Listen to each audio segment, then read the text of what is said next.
मुंबई का मशहूर बिजनेसमैन और एसआर ग्रुप्स का मालिक साहिल धनराज आज अपनी लाडली बहन रूही को शॉपिंग कराने मॉल पहुंचा है। साहिल के लिए रूही ही सब कुछ है। साहिल की जिंदगी में दो ही मकसद है, एक रूही की देखभाल करना और अपने माता पिता की मौत का बदला लेना। आज मॉल में साहिल के साथ कुछ अजब हुआ। वह एक लड़की के साथ ट्रायल रूम में फंस गया और उस लड़की का नाम था वेदिका। वेदिका उसे वहां देखकर उस पर चिल्ला रही होती है, पर साहिल उसकी खूबसूरती को देखकर मंत्रमुग्ध होकर खड़ा रहता है। वेदिका वहां से गुस्से में चली जाती है, पर उसको जरा भी एहसास नहीं था कि किस्मत उसको साहिल के सामने फिर ला खड़ा करने वाली है। क्या होगा जब किस्मत इन दोनों को आपस में फिर से टकराएगी? प्यार का फूल खिलेगा या नफरत की बारिश होगी? इन सब बातों को जानने के लिए इस कहानी को अंत तक जरूर सुनिएगा। कहानी अच्छी लगे तो लाइक कर दोस्तों के पास शेयर कीजिएगा, और हाँ, अगर आप मेरे चैनल पर नए हैं तो मेरे चैनल को सब्सक्राइब कर लीजिएगा, ताकि इस तरह की और भी कहानी आने पर आपको नोटिफिकेशन मिल जाए। इस तरह की और भी कहानी सुनने के लिए आप मेरे चैनल के प्लेलिस्ट में जाकर सुन सकते हैं। चलिए कहानी शुरू करते हैं। खुद ही खुद को पागल बोल रहे हो तो मैं क्या करूं? मेरी क्या गलती है? साहिल कहता है, क्या कहा? कुछ भी तो नहीं भाई, आप नाश्ता करो ना, ठंडा हो जाएगा।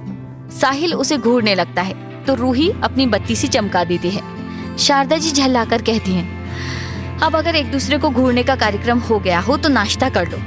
दोनों हाँ में सिर हिलाते हैं और चुपचाप नाश्ता करने लगते हैं। नाश्ता करने के बाद रूही आस्था के पास चली जाती है और साहिल भी बाहर निकल जाता है। साहिल वेदिका के घर पहुंचता है और निधि जी से वेदिका को अपने साथ ले जाने के लिए पूछता है। निधि जी भी हाँ कर देती हैं। साहिल हर संडे को वेदिका के साथ क्वालिटी टाइम स्पेंड करता था। बाकी के दिन के लिए तो एक दूसरे के लिए टाइम नहीं होता था, पूरा दिन काम में ही निकल जाता था। इसलिए दोनों संडे को कुछ घंटे साथ में बिताते थे। इसलिए आज भी साहिल वेदिका को लेने आया था। थोड़ी देर बाद दोनों वहां से निकल जाते हैं। दोनों सबसे पहले परीलोक जाते हैं, फिर नया सवेरा, फिर कैंसर संस्थान और फिर काफी सारी जगह। उसके बाद दोनों एक कैफे में साथ में कॉफी पीते हैं और फिर दोनों बीच पर जाते हैं। वहां से लौटते समय साहिल वेदिका को बहुत सारा स्ट्रीट फूड खिलाता है, खासकर पानी पूरी। दोनों वापस आने के लिए मुड़ते हैं, तभी उन्हें वहां कुछ भीड़ दिखाई देती है। वेदिका उधर चलने को बोलती है। दोनों वहां आ जाते हैं। वहां जाकर देखते हैं कि यहाँ कोई प्रोग्राम था जिसमें कोई टैटू बनाने वाला था। वो सबको टैटू बना रहा था, खासकर कपल्स के लिए। जैसे कोई लड़का अपने पार्टनर का नाम अपने हाथ या सीने पर लिखवाए, और जो भी ये टैटू पूरा बनवा लेता वही गेम जीत जाता। तभी एक लड़का उन दोनों के पास आता है। सर आइए ना, आप भी अपने पार्टनर का टैटू बनवा लीजिए। साहिल कहता है, टैटू बनवाने से क्या होगा? इससे ये प्रूफ होगा कि आप अपने पार्टनर से कितना प्यार करते हो, कि उसके लिए आप इतना दर्द भी सह सकते हो। साहिल हंसकर कहता है, मुझे अपना प्यार साबित करने के लिए इस टैटू की जरूरत नहीं है। और इस तरह के टैटू करवाने से क्या होगा, जब मेरे प्यार का नाम मेरे दिल पर लिखा हुआ है। ये टैटू तो शायद हट भी जाए, लेकिन मेरे दिल पर लिखा हुआ नाम कभी नहीं हटेगा। साहिल की बात सुनकर वेदिका उसे देखने लगती है। लड़का हंसकर कहता है, सर बात तो आप सही बोले, लेकिन कहीं ऐसा तो नहीं है कि आप टैटू बनवाने वाले हो और उसके दर्द से डर रहे हो और इसलिए ये सब बातें बोल रहे हो? उसकी बात सुन के साहिल उसे गुस्से से घूरता है तो वो लड़का शांत हो जाता है। साहिल की सिर्फ गुस्से से लाल आंखें ही दिखाई दे रही थी, क्योंकि उसने ब्लैक हुडी पहनी हुई थी और मास्क लगाया हुआ था, जिसकी वजह से उसे कोई पहचान नहीं पा रहा था। इसलिए लड़के की ज्यादा बोलने की हिम्मत हो गई थी। साहिल ने कहा, सही कहा आपने, मुझे डर लग रहा है, लेकिन इस टैटू के होने वाले दर्द से नहीं, बल्कि इन आंखों में आने वाले आंसुओं से।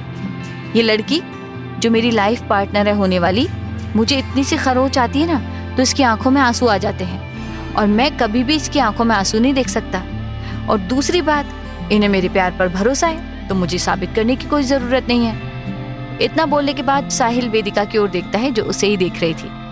इसे देखकर साहिल मुस्कुरा देता है, वेदिका भी मुस्कुरा देती है। वो लड़का बिना कुछ बोले वहां से चला जाता है। साहिल भी वेदिका का हाथ पकड़कर वहां से गाड़ी की ओर आ जाता है। फिर दोनों वहां से निकल जाते हैं। अब गाड़ी में बिल्कुल खामोशी छाई हुई थी। वेदिका न जाने किस सोच में डूबी हुई थी। वेदिका जी, क्या हुआ? क्या सोच रही हो? वेदिका उसके कंधे पर सिर रखकर, कुछ भी तो नहीं। यही सोच रही हो ना कि मैंने टैटू क्यों नहीं बनवाया? वेदिका हैरानी से उसे देखती है तो साहिल मुस्कुरा देता है। तुम्हें मेरे प्यार पर भरोसा नहीं है क्या, जो मुझे अपना प्यार साबित करने के लिए किसी टैटू की जरूरत पड़ेगी? नहीं शिव, ऐसी कोई बात नहीं है। मुझे आपके प्यार पर पूरा भरोसा है। तो फिर ऐसा क्यों सोच रही हो? नहीं शिव, मैं ये सोच रही हूँ कि मैं सच में कितनी लकी हूँ कि मुझे आप मिले, जो मुझे इतना समझते हो, हमेशा मेरा साथ देते हो। मैं सही हूँ गलत हूँ कभी नहीं पूछते, बस हमेशा मेरे साथ होते हो। मुझ पर आने वाली हर तकलीफ को अपने ऊपर ले लेते हो। उसकी बात पर साहिल बस मुस्कुराकर रह जाता है। आप हमेशा मेरे साथ रहोगे ना? मुझसे हमेशा इतना ही प्यार करोगे?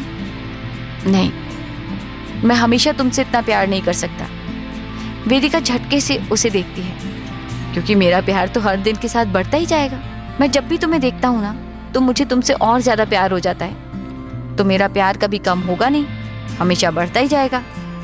मेरा प्यार ना LIC की तरह है, जिंदगी के साथ भी, जिंदगी के बाद भी। उसकी बात सुनकर वेदिका खिलखिलाकर हंस पड़ती है और फिर से अपना सिर उसके कंधे पर टिका देती है और साहिल के बाजू को पकड़ लेती है। साहिल भी उसे देखकर मुस्कुरा देता है। फिर दोनों ऐसे ही बातें करते हुए घर पहुंच जाते हैं। साहिल रेडी होकर ऑफिस के लिए निकल जाता है और सीधा वेदिका के घर पहुंचता है। वेदिका को पिक करने के बाद दोनों ऑफिस के लिए निकल जाते हैं और ऑफिस पहुंचकर अपने काम में लग जाते हैं। साहिल कुछ देर बाद अपने केबिन से बाहर निकलता है, लेकिन कुछ आवाज सुनकर उसके कदम रुक जाते हैं। वो अपनी गर्दन घुमाकर देखता है तो केबिन में रूही बहुत गुस्से में खड़ी हुई थी और उसके सामने 3 लड़के और 2 लड़कियां सिर झुकाए खड़े थी। तभी कबीर वहां आता है और वो भी रूही की आवाज सुनकर वहीं रुक जाता है। ये हिटलर इतना क्यों भड़क रही है? अब किसने कांड कर दिया? साहिल कहता है, पता नहीं, देख ले किसकी शामत आई है। दोनों वहीं खड़े होकर उसे देखने लगते हैं। रूही कहती है, अब चुप क्यों खड़े हो सब? कोई जवाब नहीं है क्या आपके पास? एक लड़का कहता है, सॉरी मैम, वो शट अप, अभी भी आप सबके पास एक्सक्यूजेस हैं। मैंने पहले ही बोला था कि अगर आप काम नहीं कर सकते तो मना कर दीजिए, लेकिन अगर आप कोई रिस्पॉन्सिबिलिटी लेते हैं देन मुझे काम टाइम पर चाहिए। इसके बाद मुझे कोई एक्सक्यूज नहीं चाहिए। आपके एक्सक्यूज के या फिर गॉसिप्स के लिए आप सबको सैलरी नहीं मिलती है, काम के लिए मिलती है। एक लड़की कहती है, sorry ma'am, I don't need your sorries, I need work. ये आप सबको फर्स्ट एंड लास्ट वार्निंग है। नेक्स्ट टाइम अगर काम टाइम पर नहीं मिला देन आप सबको सस्पेंशन लेटर मैं अपने हाथों से टाइप करूंगी। Get that? Yes ma'am. Good, just leave now. सब वहां से चले जाते हैं। रूही वापस अपनी चेयर पर बैठ जाती है और अपना सिर पकड़ लेती है। सबके सब निकम्मे हैं, बस एक दूसरे की चुगली करवा लो इनसे, काम की तो कहो ही मत। पता नहीं भाई कैसे संभालते हैं इन सबको। मेरी तो कुछ दिनों में हालत खराब हो गई। साहिल और कबीर हंसते हुए वहां से चले जाते हैं। कबीर कहता है, यार रूही तो तुझसे भी ज्यादा खड़ूस है। साहिल उसे घूरने लगता है, मतलब इतना तो तू भी काम को लेकर पागल नहीं है जितनी ये है। आज तक किसी ने ऑफिस में इसे हंसते हुए तो दूर, हल्के से मुस्कुराते हुए भी नहीं देखा है। हमेशा खड़ूस सा फेस बनाकर रहती है। साहिल कहता है, बिल्कुल दादू पर गई है। ये सारे गुण उनसे ही मिलते हैं इसके। उन्हें भी कभी काम के टाइम पर मजाक पसंद नहीं था। काम को लेकर एकदम सीरियस रहते थे और ये भी उनके जैसे ही रहती है। बात तो तेरी बिल्कुल सही है। अच्छा, आज की मीटिंग की सारी प्रिपरेशन हो गई ना? ये प्रोजेक्ट हमारे लिए बहुत इम्पोर्टेंट है, ये हमें ही मिलना चाहिए। हमें ही मिलेगा, डोंट वरी। और आज तक कभी ऐसा हुआ है कि जिस प्रोजेक्ट के लिए हम प्रिपेयर करें वो हमें ना मिले? हमें ही मिलेगा, देखना तू। साहिल कहता है, वैसे इसकी डिटेल्स वेदिका के पास है, जाकर मिल ले उससे। साहिल हाँ में सिर हिला देता है और अपने केबिन में आ जाता है। फिर अनुष्का को कॉल करता है और वेदिका को उसके केबिन में भेजने को बोलता है। थोड़ी देर बाद वेदिका केबिन में आती है। फिर दोनों मीटिंग के बारे में डिस्कस करते हैं और थोड़ी देर बाद दोनों मीटिंग वेन्यू के लिए निकल जाते हैं। साहिल बहुत अच्छे से प्रेजेंटेशन देता है जो सबको बहुत पसंद आती है और साहिल को वो प्रोजेक्ट मिल जाता है। साहिल और वेदिका दोनों खुशी खुशी बाहर आते हैं। तभी कुछ लड़कियों पर साहिल की नजर पड़ती है। एक लड़की कहती है, हे गाइस, ये तो साहिल धनराज गिल है ना? दूसरी लड़की कहती है, या ये तो साहिल है। तीसरी लड़की कहती है, ओह माय गॉड, ये कितना हैंडसम है। सिर्फ फोटोशूट में ही नहीं, ये तो रियल लाइफ में भी कितना हैंडसम है। सभी लड़कियां मिलकर कहती हैं, हे चलो उसे मिलकर आते हैं, क्या पता किसी की किस्मत चमक जाए। सभी लड़कियां साहिल की ओर बढ़ जाती हैं। साहिल वहां पर कुछ आदमियों से बात कर रहा था जो उसे प्रोजेक्ट के मिलने की बधाई दे रहे थे। वहीं वेदिका पास में एक छोटे से बच्चे के साथ खेल रही थी। तभी सारी लड़कियां साहिल के पास आ जाती हैं। साहिल वहां से निकलने की कोशिश करता है, लेकिन वो सभी लड़कियां उसे वहां से निकलने नहीं दे रही थी। एक लड़की कहती है, sir I am your biggest fan. दूसरी लड़की कहती है, सर एक सेल्फी प्लीज। सारी लड़कियां साहिल से चिपक कर सेल्फी लेने लगती हैं और साहिल को इन सब से चिढ़ मच रही थी। उसका बस चलता तो अभी सब में एक एक थप्पड़ खींच देता, लेकिन अभी वो खुद की जान बचाने की कोशिश कर रहा था। तभी वेदिका की नजर साहिल पर पड़ती है और उसे लड़कियों से घिरा देखकर उसका खून खौल उठता है। वो उठकर आगे बढ़ती है, लेकिन तभी उसकी नजर साहिल के चेहरे पर जाती है। उसके कदम वहीं रुक जाते हैं और उसकी हंसी छूट जाती है। साहिल का चेहरा हो ही ऐसा रहा था, जो भी कोई देखता हंस पड़ता। उसे देखकर ऐसा लग रहा था कि अगर ये लड़कियां यहाँ से नहीं हटी तो वो अभी रो देगा। वेदिका अभी भी हंसे जा रही थी, तभी साहिल की नजर उस पर पड़ती है और उसे हंसते हुए देखकर साहिल और ज्यादा चिढ़ जाता है। उसे देखकर वेदिका को और ज्यादा हंसी आ जाती है। साहिल उसे आंखों से उन लड़कियों को हटाने का इशारा करता है, तो वेदिका गर्दन हिलाकर मना कर देती है। साहिल उसे आंखें दिखाता है और वो हाँ में सिर हिलाकर उसके पास आती है। Excuse me girls. और वो सभी लड़कियों को साइड करते हुए साहिल के पास आ जाती है और उसका हाथ पकड़कर खींचते हुए बाहर ले आती है। सभी लड़कियां उसे बस जाते हुए देख रही थी। साहिल और वेदिका दोनों बाहर पहुंच जाते हैं। बाहर आते ही वेदिका बहुत तेज हंस पड़ती है। उसे देखकर साहिल और ज्यादा चिढ़ जाता है। साहिल तेज आवाज में कहता है, सोहम सोहम। उसकी आवाज सुनकर वेदिका एकदम शांत हो जाती है। तभी सोहम भागते हुए उसके पास आता है। जी भाई, क्या हुआ? कहाँ रहते हो तुम? तुम्हें पता भी अंदर क्या हो रहा था? कौन मेरे पास आ रहा है, कौन नहीं? तुम्हें बाहर रुकने को किसने बोला था? आपने ही तो बोला था भाई।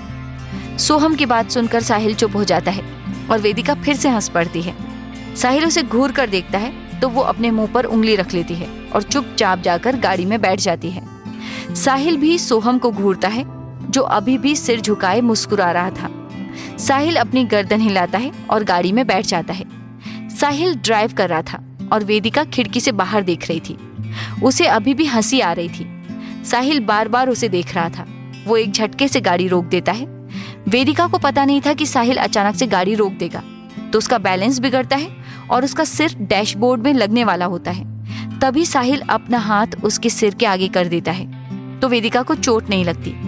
वेदिका गुस्से में कहती है, ये क्या तरीका था गाड़ी रोकने का? अभी मुझे लग जाती तो? अरे ऐसे कैसे लग जाती? मैं हूं ना।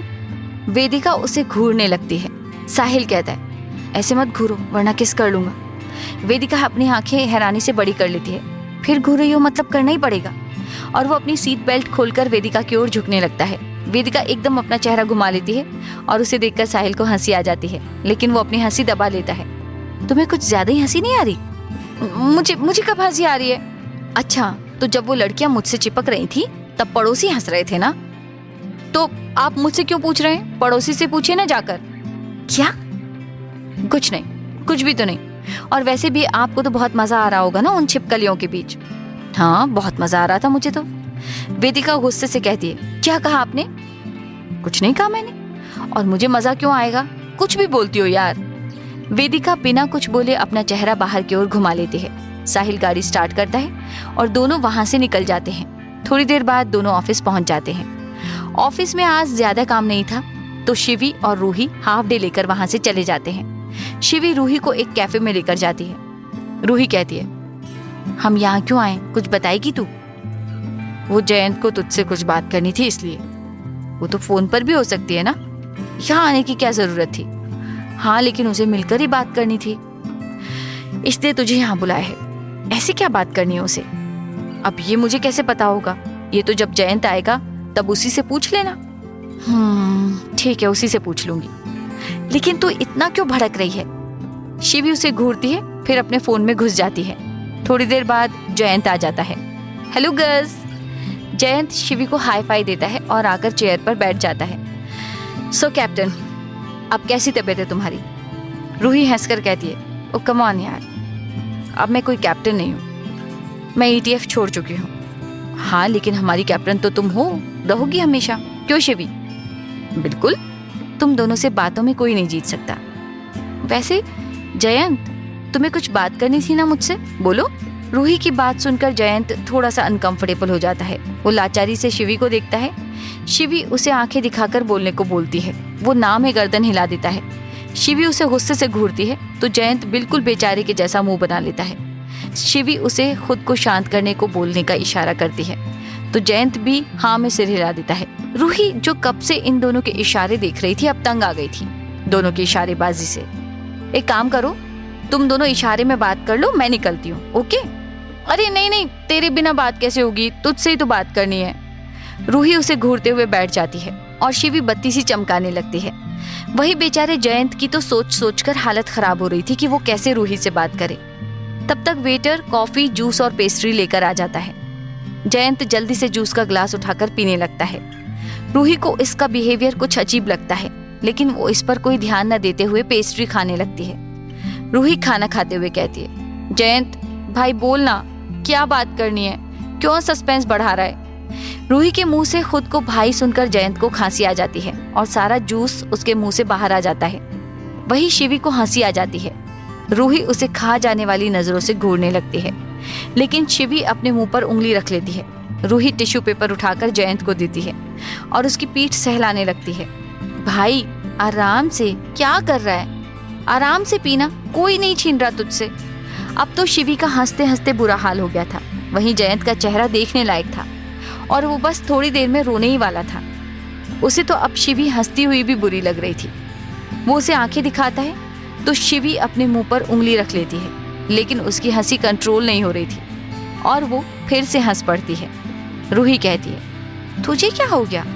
आज क्यों पागलों की तरह हंसी जा रही है? क्या मिल गया ऐसा? कुछ भी तो नहीं। मुझे कहाँ हंसी आ रही है? इतना बोलकर वो फिर से हंस पड़ती है। वो इतना तेज हंस रही थी कि आसपास वाले भी उसे ही देख रहे थे। जयंत झल्लाकर कहता है, चुप हो जा मेरी माँ, वरना ये जो सामने के 2 दांत है ना, वहां पर खिड़की बना दूंगा, समझी? शिवी जल्दी से अपने मुंह पर उंगली रख लेती है लेकिन अभी भी उसे हंसी आ रही थी। तभी रूही की नजर जयंत की पॉकेट पर जाती है जहां 2 गुलाब के फूल रखे हुए थे। रूही अपनी कुर्सी पर बैठते हुए, भाई लगता है तुमने तो भाभी ढूंढ ली और हमें बताना भी जरूरी नहीं समझा। रूही की बात सुनकर शिवी अपना सिर पीट लेती है और हंसते हंसते उसका बुरा हाल हो गया था और जयंत, उसका तो चेहरा देखने लायक था। उसे इस वक्त रूही पर कितना गुस्सा आ रहा था ये तो सिर्फ वही जानता था। जयंत अचानक से कुर्सी से उठता है। ओके गाइस, अब मुझे निकलना चाहिए, चीफ से भी मिलना है। रूही कहती है, लेकिन तुम्हें कुछ बात करनी थी शायद। नहीं नहीं कुछ नहीं, फिर कभी बताऊंगा। और जल्दी से वहां से निकल जाता है लेकिन शिवी ने उसकी आंखों की नमी देख ली थी। अब उसे जयंत के लिए बुरा लग रहा था। रूही कहती है, इसे क्या हुआ? बोल रहा था कुछ बात करनी है और बिना कुछ कहे चला गया। शिवी कहती है, तूने कुछ कहने लायक छोड़ा उसे? क्यों? मैंने क्या कर दिया ऐसा? क्या जरूरत थी उसे भाई बोलने की? अरे भाई को भाई नहीं बोलेंगे तो और क्या बोलेंगे? मेरे लिए तो वो मेरे भाई जैसा ही है। शिवी गुस्से में कहती है, दुनिया में सिर्फ एक ही रिश्ता नहीं होता पागल। क्या मतलब? कुछ नहीं, अब चले यहाँ से। शिवी वहां से उठकर बाहर निकल जाती है और रूही उसकी बात समझने की कोशिश कर रही थी लेकिन उसे कुछ समझ नहीं आता। वो भी शिवी के पीछे बाहर आ जाती है। शाम हो चुकी थी और सब ऑफिस के लिए निकल गए थे। साहिल वेदिका रोज की तरह बीच पर चले गए थे। दोनों बीच पर बड़े पत्थरों के बीच बैठ जाते हैं। वेदिका साहिल के कंधे पर सिर रख लेती है और किसी सोच में गुम हो जाती है।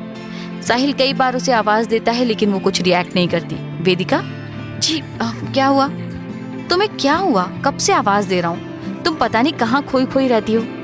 कहीं कोई और तो नहीं मिल गया तुम्हें? साहिल की बात सुनकर वेदिका उसकी ओर देखती है लेकिन इस बार उसके चेहरे पर गुस्सा नहीं था, उदासी थी जो साहिल को बहुत अजीब लगता है। वेदिका को उदास देखकर साहिल शांत हो जाता है। क्या हुआ वेदिका, तुम उदास क्यों हो? सब ठीक है ना? आगे से कभी ऐसा कुछ मत कहिएगा शिव। मेरी लाइफ में आपके अलावा ना कोई था, ना कोई है और ना कोई होगा। आपकी जगह मेरी जिंदगी में, मेरे दिल में कोई नहीं ले सकता। अरे जानता हूँ, मजाक कर रहा था मैं, और तुम्हें बुरा लगा तो सॉरी, आगे से नहीं बोलूंगा ऐसा कुछ। वेदिका बिना कुछ बोले उसके कंधे पर सिर टिका देती है। क्या बात है, तुम कुछ परेशान लग रही हो? आई थिंक साहिल अब हमें घर पर बता देना चाहिए। काफी टाइम हो गया है हमें साथ में, तो घर पर भी सबको पता होना चाहिए ना हमारे बारे में। यह अचानक से शादी की बात, किसी ने कुछ कहा है क्या तुमसे? शिव, घर पर मेरी शादी की बात हो रही है। व्हाट? ऐसे कैसे शादी की बात हो रही है? और तुमने क्या बोला? शिव, मम्मा पापा भी गलत नहीं है, उनके भी कुछ सपने हैं मेरी शादी को लेकर। मैं कभी उनके फैसले के अगेंस्ट नहीं जा सकती। आप मेरे लिए इम्पोर्टेंट हो, लेकिन मम्मा पापा से बढ़कर नहीं। अगर मुझे आप में और मेरी फैमिली में से किसी एक को चुनना पड़े तो मैं अपनी फैमिली को चुनूंगी, और मैं आपसे भी यही उम्मीद करती हूँ। वेदिका, मेरा प्यार इतना स्वार्थी नहीं है कि तुम्हें तुम्हारे पेरेंट्स की नज़रों में गिराकर तुम्हें अपनाए। मेरे लिए जितनी तुम्हारी रेस्पेक्ट इम्पॉर्टेंट है उतनी ही तुम्हारी फैमिली की भी। सो डोंट वरी, मैं तुम्हें कभी किसी बात के लिए फोर्स नहीं करूँगा। शिव, छोटी माँ चाहती है कि मैं घर पर हम दोनों के बारे में बात करूँ, बट मैं चाहती हूँ कि आप मेरे घर पर आएँ अपनी फैमिली के साथ, मेरा हाथ मांगे। हाथ नहीं, मैं तो तुम्हें पूरी की पूरी मांगने आऊँगा। अकेले हाथ का क्या करूँगा मैं? वेदिका उसके कंधे पर मारकर, मैं मजाक नहीं कर रही हूँ शिव।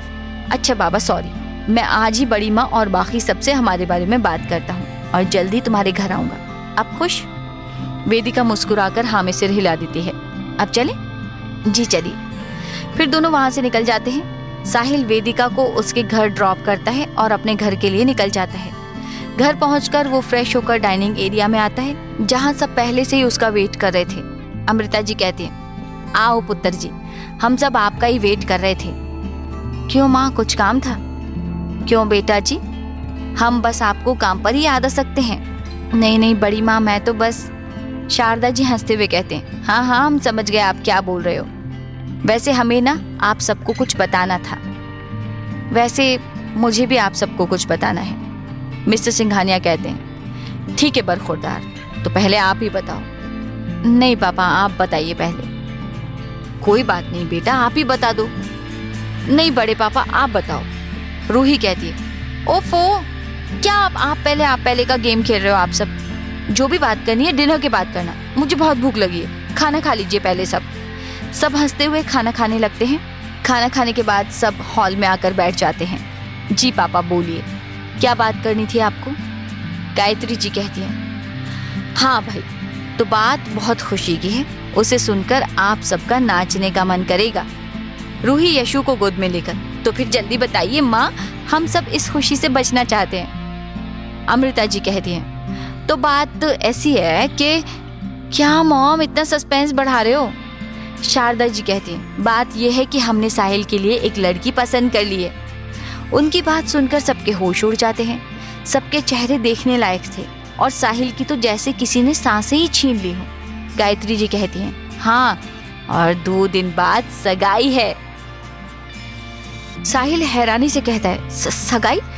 लेकिन क्यों? अब किसी ने कुछ बताया भी नहीं। अमृता जी उसके पास बैठकर, पुत्र जी, सब कुछ इतना जल्दी हो गया कि मौका ही नहीं मिला किसी को कुछ बताने का। कबीर कहता है, लेकिन मॉम ऐसे कैसे? मतलब आपको एक बार साहिल से तो पूछना चाहिए था ना कि वो क्या चाहता है क्या नहीं। मिस्टर संघानिया कहते हैं, देखो बेटा, माँ बाप हैं हम, बेशक सगे नहीं है लेकिन हैं तो, और कोई भी माँ बाप अपने बच्चों का बुरा नहीं चाहते। गायत्री जी कहती हैं, हाँ बेटा, और लड़की बहुत प्यारी है, हमारे साहिल के लिए एकदम परफेक्ट है। श्रेया जी कहती हैं, लेकिन मामी लड़की है कौन? अमृता जी कहती हैं, पुत्र वो वैभव जी के एक बहुत क्लोज दोस्त हैं, उन्हीं की बेटी है, बहुत प्यारी है, हमें तो पहली नजर में ही हमारे साहिल के लिए भाग गई थी। बहुत ही प्यारी बच्ची है, बहुत संस्कारी है। ऋषभ कहता है, लेकिन मॉम ऐसे कैसे? मतलब इतनी भी क्या जल्दी है? अभी तो दोनों एक दूसरे को जानते भी नहीं है, इनफैक्ट कभी देखा भी नहीं है। शारदा जी कहती है, तो क्या हो गया बेटा जी, एक बार शादी हो जाए तो जानते रहेंगे सारी जिंदगी, पूरी जिंदगी तो साथ रहना है दोनों को। साहिल सबकी बात बिल्कुल खामोशी से सुन रहा था, उसके मुंह से तो शब्द तक नहीं निकल रहे थे कि वो क्या कहे। मिस्टर मेहरा कहते हैं, साहिल बेटा, तुम इतने चुप क्यों हो? कुछ तो बोलो। बड़े पापा, इतनी भी क्या जल्दी है? मतलब शादी इतनी जल्दी? मिस्टर सिंघानिया कहते हैं, बरखुरदार 25 के हो गए हो, अब शादी नहीं करोगे तो कब करोगे? हमारी उम्र में? और बेटा जी, जो आपकी अब उम्र है ना, उस उम्र में तो हम माँ पापा बन चुके थे। क्यों अमृता जी? अमृता जी उनकी बात सुनकर शर्मा जाती हैं। आपकी जानकारी के लिए बता दूं, यहाँ बच्चे भी हैं, कहीं भी शुरू हो जाते हैं। उनकी बात पर सब हल्का सा मुस्कुरा देते हैं, लेकिन साहिल के मन में तो उथल पुथल मची हुई थी। पर मैं ये शादी नहीं कर सकता। आपने ऐसे कैसे मुझसे मेरी मर्जी पूछे बगैर शादी का फैसला ले लिया? साहिल की बात सुनकर सब हैरानी से उसे देखने लगते हैं। अमृता जी कहती हैं, वाह पुत्र वाह, आखिर आज आपने साबित कर ही दिया कि हम आपके सगे नहीं हैं। अभी यही बात सेजल ने राघव जी ने कही होती ना, तो बिना कुछ बोले उनकी बात मान लेते। हम सगे थोड़ी है ना आपके, जो आप हमारी बात मानोगे। साहिल उनके इस इमोशनल ड्रामे को समझ नहीं पा रहा था। वो उन्हें हैरानी से देखने लगता है। साहिल उनके सामने बैठकर, माँ आप ये कैसी बातें कर रहे हो? मॉम डैड के जाने के बाद आप सबने ही तो मुझे संभाला है। कभी मॉम डैड की कमी महसूस नहीं होने दी। हमेशा सगे बच्चों की तरह प्यार दिया है। आप मेरे लिए बहुत इम्पोर्टेंट हो, सच में। गायत्री जी कहते हैं, हाँ हाँ देख लिया हमने कि कितने इम्पोर्टेंट हैं हम। अगर इतने ही इम्पोर्टेंट होते तो शादी के लिए मना नहीं करते। उनकी बात सुनकर साहिल चुप हो जाता है।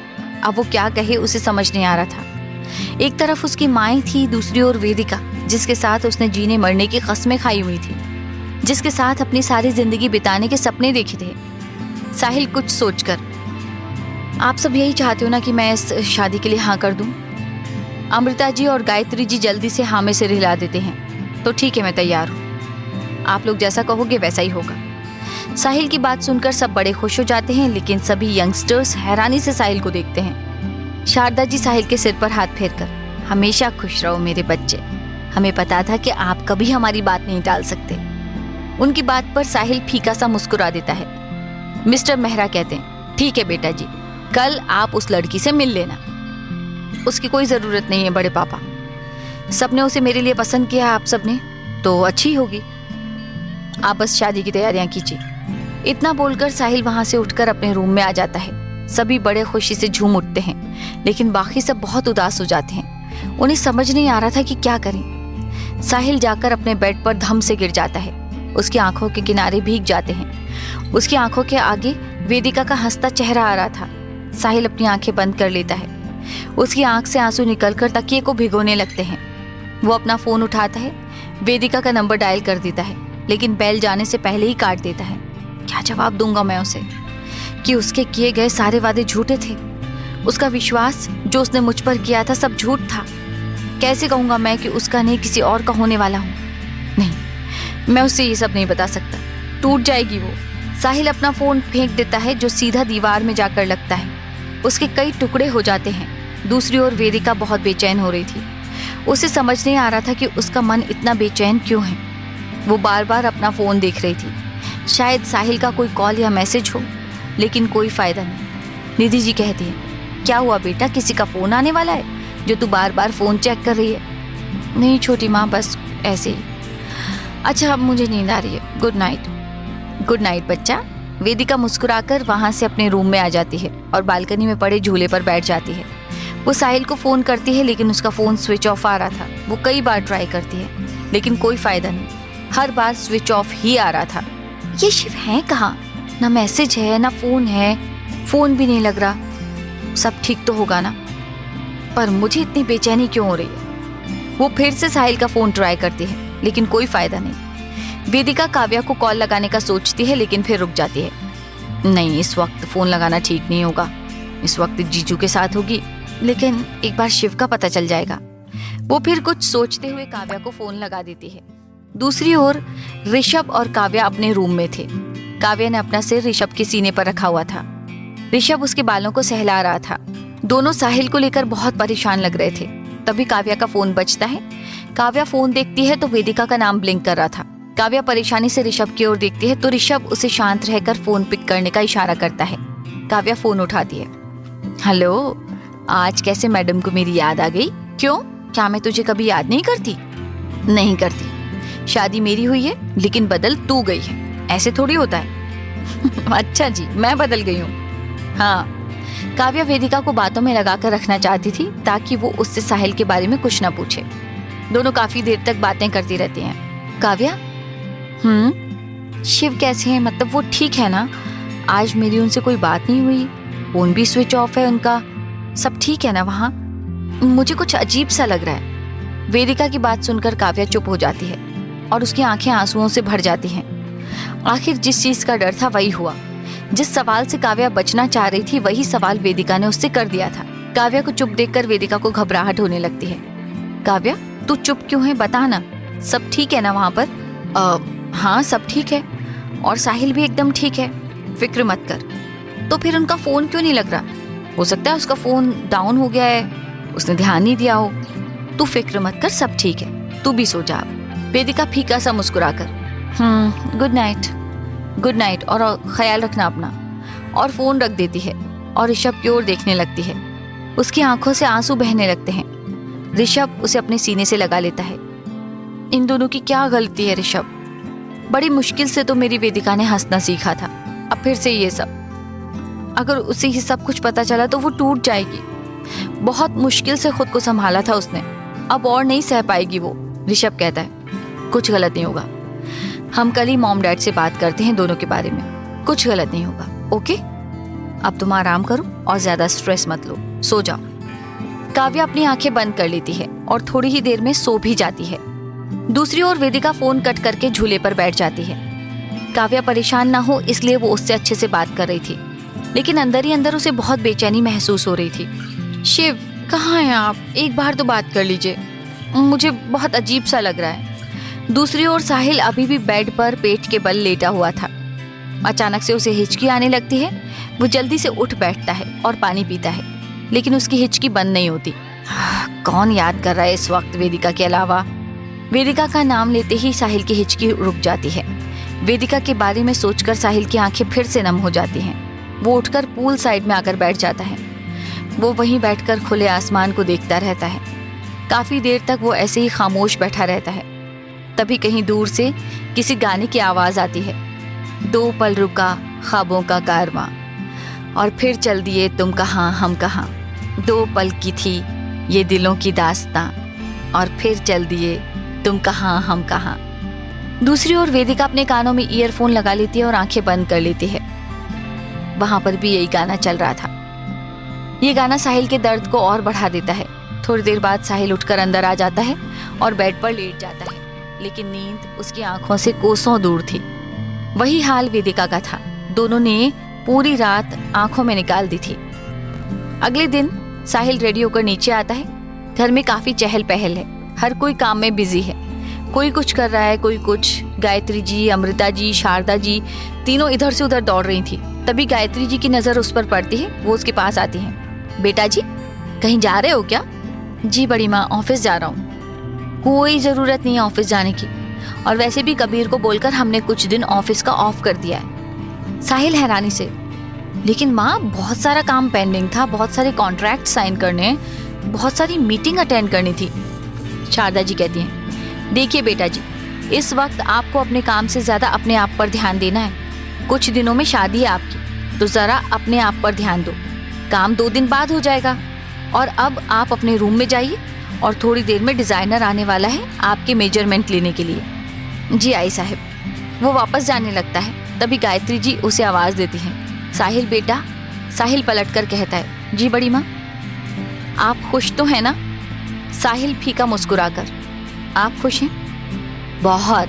हम तो बता नहीं सकते कि हम कितने खुश हैं। आप खुश हैं तो मैं भी खुश हूँ। गायत्री जी खुशी से साहिल का माथा चूम लेती हैं। खुश रहो बेटा जी। साहिल हल्का सा मुस्कुराकर वहां से अपने रूम में आ जाता है। थोड़ी देर बाद सब उसके रूम में आते हैं। साले पागल हो गया है क्या तू? क्या तुझे पता भी है तू क्या करने जा रहा है? कबीर कहता है। साहिल कोई जवाब नहीं देता, बस अपना सिर झुकाए बैठा रहता है। ऋषभ कहता है, साहिल तू एक बार सबसे बात तो कर वेदिका के बारे में। देख, अगर सबको तेरे बारे में पता चलेगा तो किसी को कोई प्रॉब्लम नहीं होगी। सब बहुत पसंद करते हैं वेदिका को, तू बात तो करके देख। श्रेया कहती है, हाँ साहिल, तुम्हें मामा मामी से बात करनी चाहिए। अपने बारे में ना सही, वेदिका के बारे में तो सोचो। उसे जब पता चलेगा तो क्या बीतेगी उस पर। साहिल कोई जवाब नहीं देता, बस अपना सिर झुकाए बैठा रहता है। ऋषभ कहता है, साहिल तू एक बार सबसे बात कर ले वेदिका के बारे में। देख, अगर सबको तेरे बारे में पता चलेगा तो किसी को कोई प्रॉब्लम नहीं होगी। सब बहुत पसंद करते हैं वेदिका को, तू बात तो करके देख।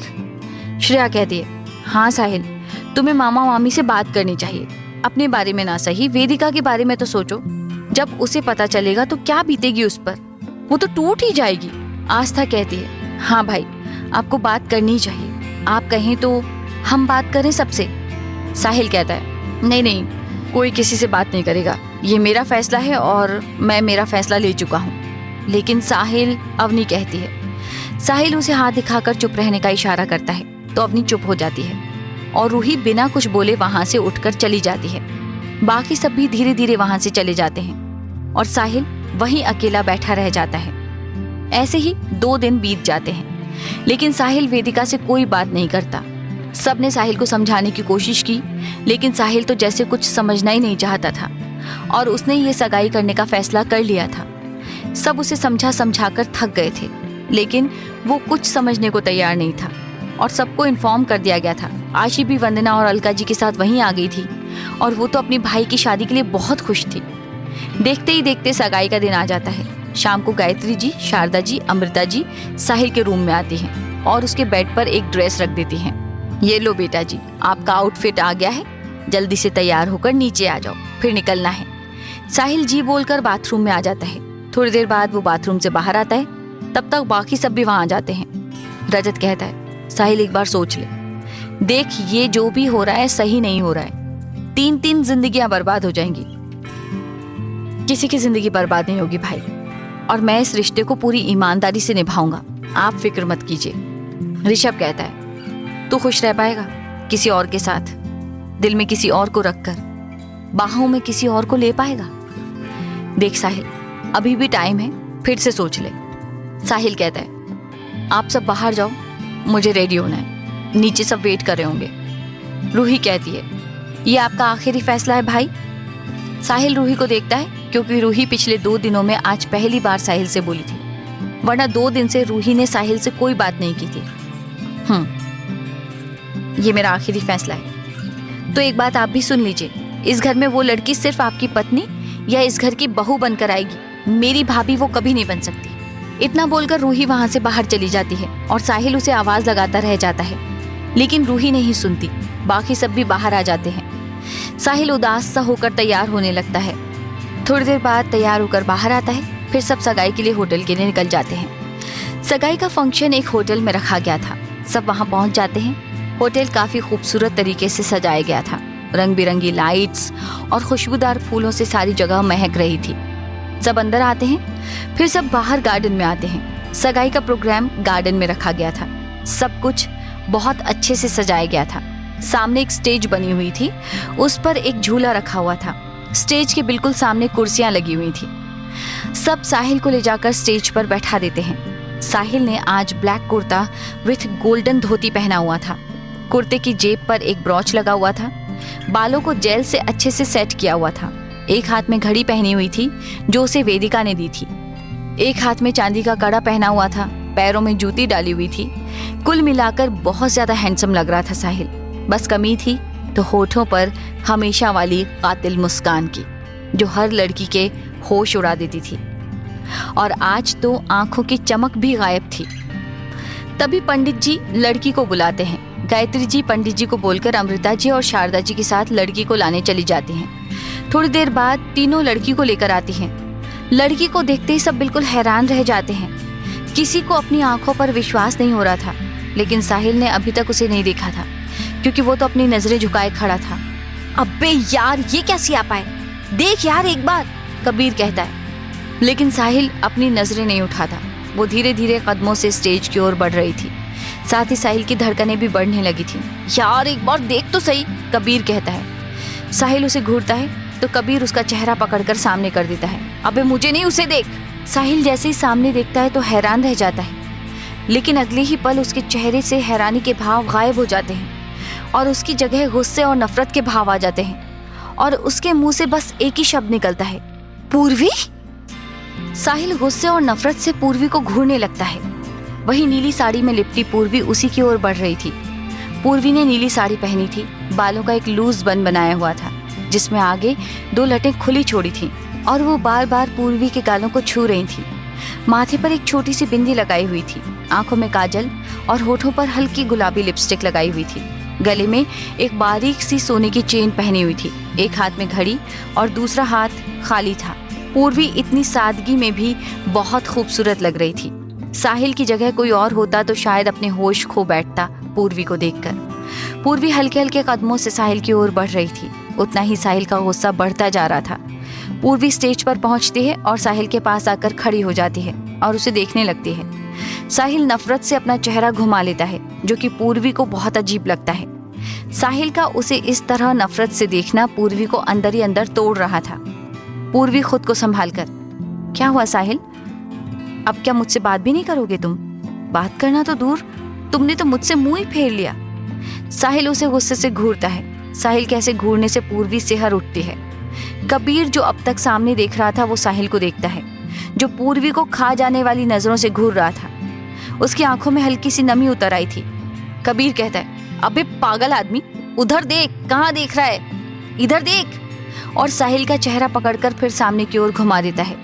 सामने देखते ही साहिल की धड़कन बहुत ज्यादा तेज हो जाती है, मानो अभी दिल नीचे गिर पड़ेगा, क्योंकि सामने कोई और नहीं बल्कि वैशाली जी और निधि जी के साथ वेदिका चली आ रही थी। साहिल को तो अपनी आंखों पर यकीन नहीं हो रहा था। वो एकटक वेदिका को देखे जा रहा था। वही वेदिका अपनी नजरें झुकाए चल रही थी। उसने अभी तक सामने साहिल को नहीं देखा था। वेदिका ने सिल्वर कलर का लहंगा पहना था, जिस पर गोल्डन थ्रेड का वर्क किया गया था। ऊपर से खुले बाल उसकी कमर से बहुत नीचे तक आ रहे थे। माथे पर छोटी सी बिंदी और मांग टीका लगाया हुआ था। आंखों में काजल, होठों पर हल्की लाल लिपस्टिक थी। गले में सिल्वर और हरे रंग का डायमंड नेकलेस पहना हुआ था, जो उसके पूरे गले को कवर कर रहा था। लहंगे का दुपट्टा एक कंधे पर डालकर आगे से फोल्ड करके कमर में पहना हुआ था। उसकी गोरी कमर पर एक पतला सा कमरबंद बंधा हुआ था। हाथों में मेहंदी लगी थी और चूड़ी पहनी हुई थी। कुल मिलाकर वेदिका हद से ज्यादा खूबसूरत लग रही थी। साहिल की तो धड़कनें बहुत ज्यादा बढ़ी हुई थी। वो अभी भी बुद्ध बना हुआ वेदिका को देख रहा था, लेकिन अब उसके चेहरे पर हैरानी और खुशी के मिले जुले भाव थे। वेदिका धीमे कदमों से साहिल की ओर बढ़ रही थी। स्टेज के पास आकर वेदिका रुक जाती है और उसके पैर उसका साथ नहीं दे रहे थे। उसकी आंख से एक मोती निकलकर नीचे गिर जाता है। कबीर कहता है, अब इस साले पागल आदमी अब उस बेचारी को खाएगा क्या जो ऐसे ताड़ रहा है। लेकिन साहिल को कुछ सुनाई नहीं दे रहा था। वो तो बस वेदिका में ही खोया हुआ था। उसे तो अभी भी यकीन नहीं हो रहा था कि वेदिका उसके सामने खड़ी है। उसे ऐसे देखकर सब हल्के हल्के से मुस्कुराने लगते हैं और कबीर अपना सिर पीट लेता है। कबीर उसे हिलाकर, अबे मजनू, ख्यालों से बाहर आ जा। कबीर की आवाज सुनकर साहिल होश में आता है। हाँ, क्या हुआ? तुझे क्या हुआ? कहाँ खो गया? यार ना, मुझे वेदिका दिखाई दे रही है। वो देख, ऐसे लग रहा है जैसे वो वेदिका ही है। कबीर अपना सिर पीट कर, लग नहीं रहा है भाई, वो वेदिका ही है। उसकी बात सुनकर साहिल जल्दी से उधर देखता है तो वो सच में वेदिका ही थी। वो हैरानी से गायत्री जी की ओर देखता है तो वो मुस्कुराकर हाँ में सिर हिला देती हैं और फिर साहिल के होठों पर एक प्यारी सी मुस्कान बिखर जाती है। अभी खड़े खड़े क्या दांत ही दिखाता रहेगा या उसकी मदद करेगा ऊपर आने में? साहिल हंसकर जल्दी से वेदिका की ओर बढ़ता है। वेदिका अभी भी नीचे ही खड़ी थी और नीचे जमीन को देख रही थी। उसकी हिम्मत नहीं हो रही थी नजर उठाने की। उसे तो अपनी पूरी दुनिया खत्म होती दिख रही थी। तब तक साहिल भी उसके पास आ जाता है।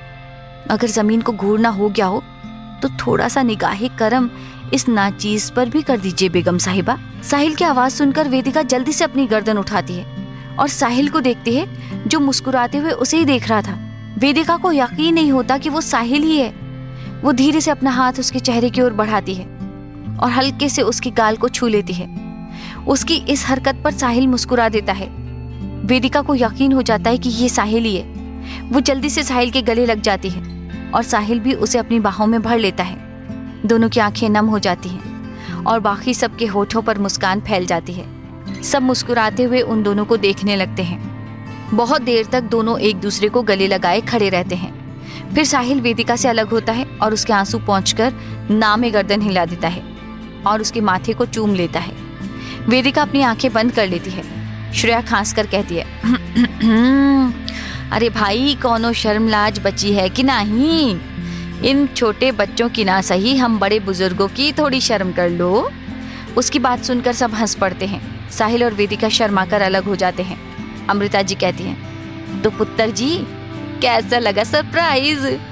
साहिल कहता है, सुपर्ब माँ, वर्ल्ड का बेस्ट सरप्राइज है ये। रजत कहता है, लेकिन मामी, आप सबने तो कहा था कि मामा जी के कोई दोस्त की बेटी है।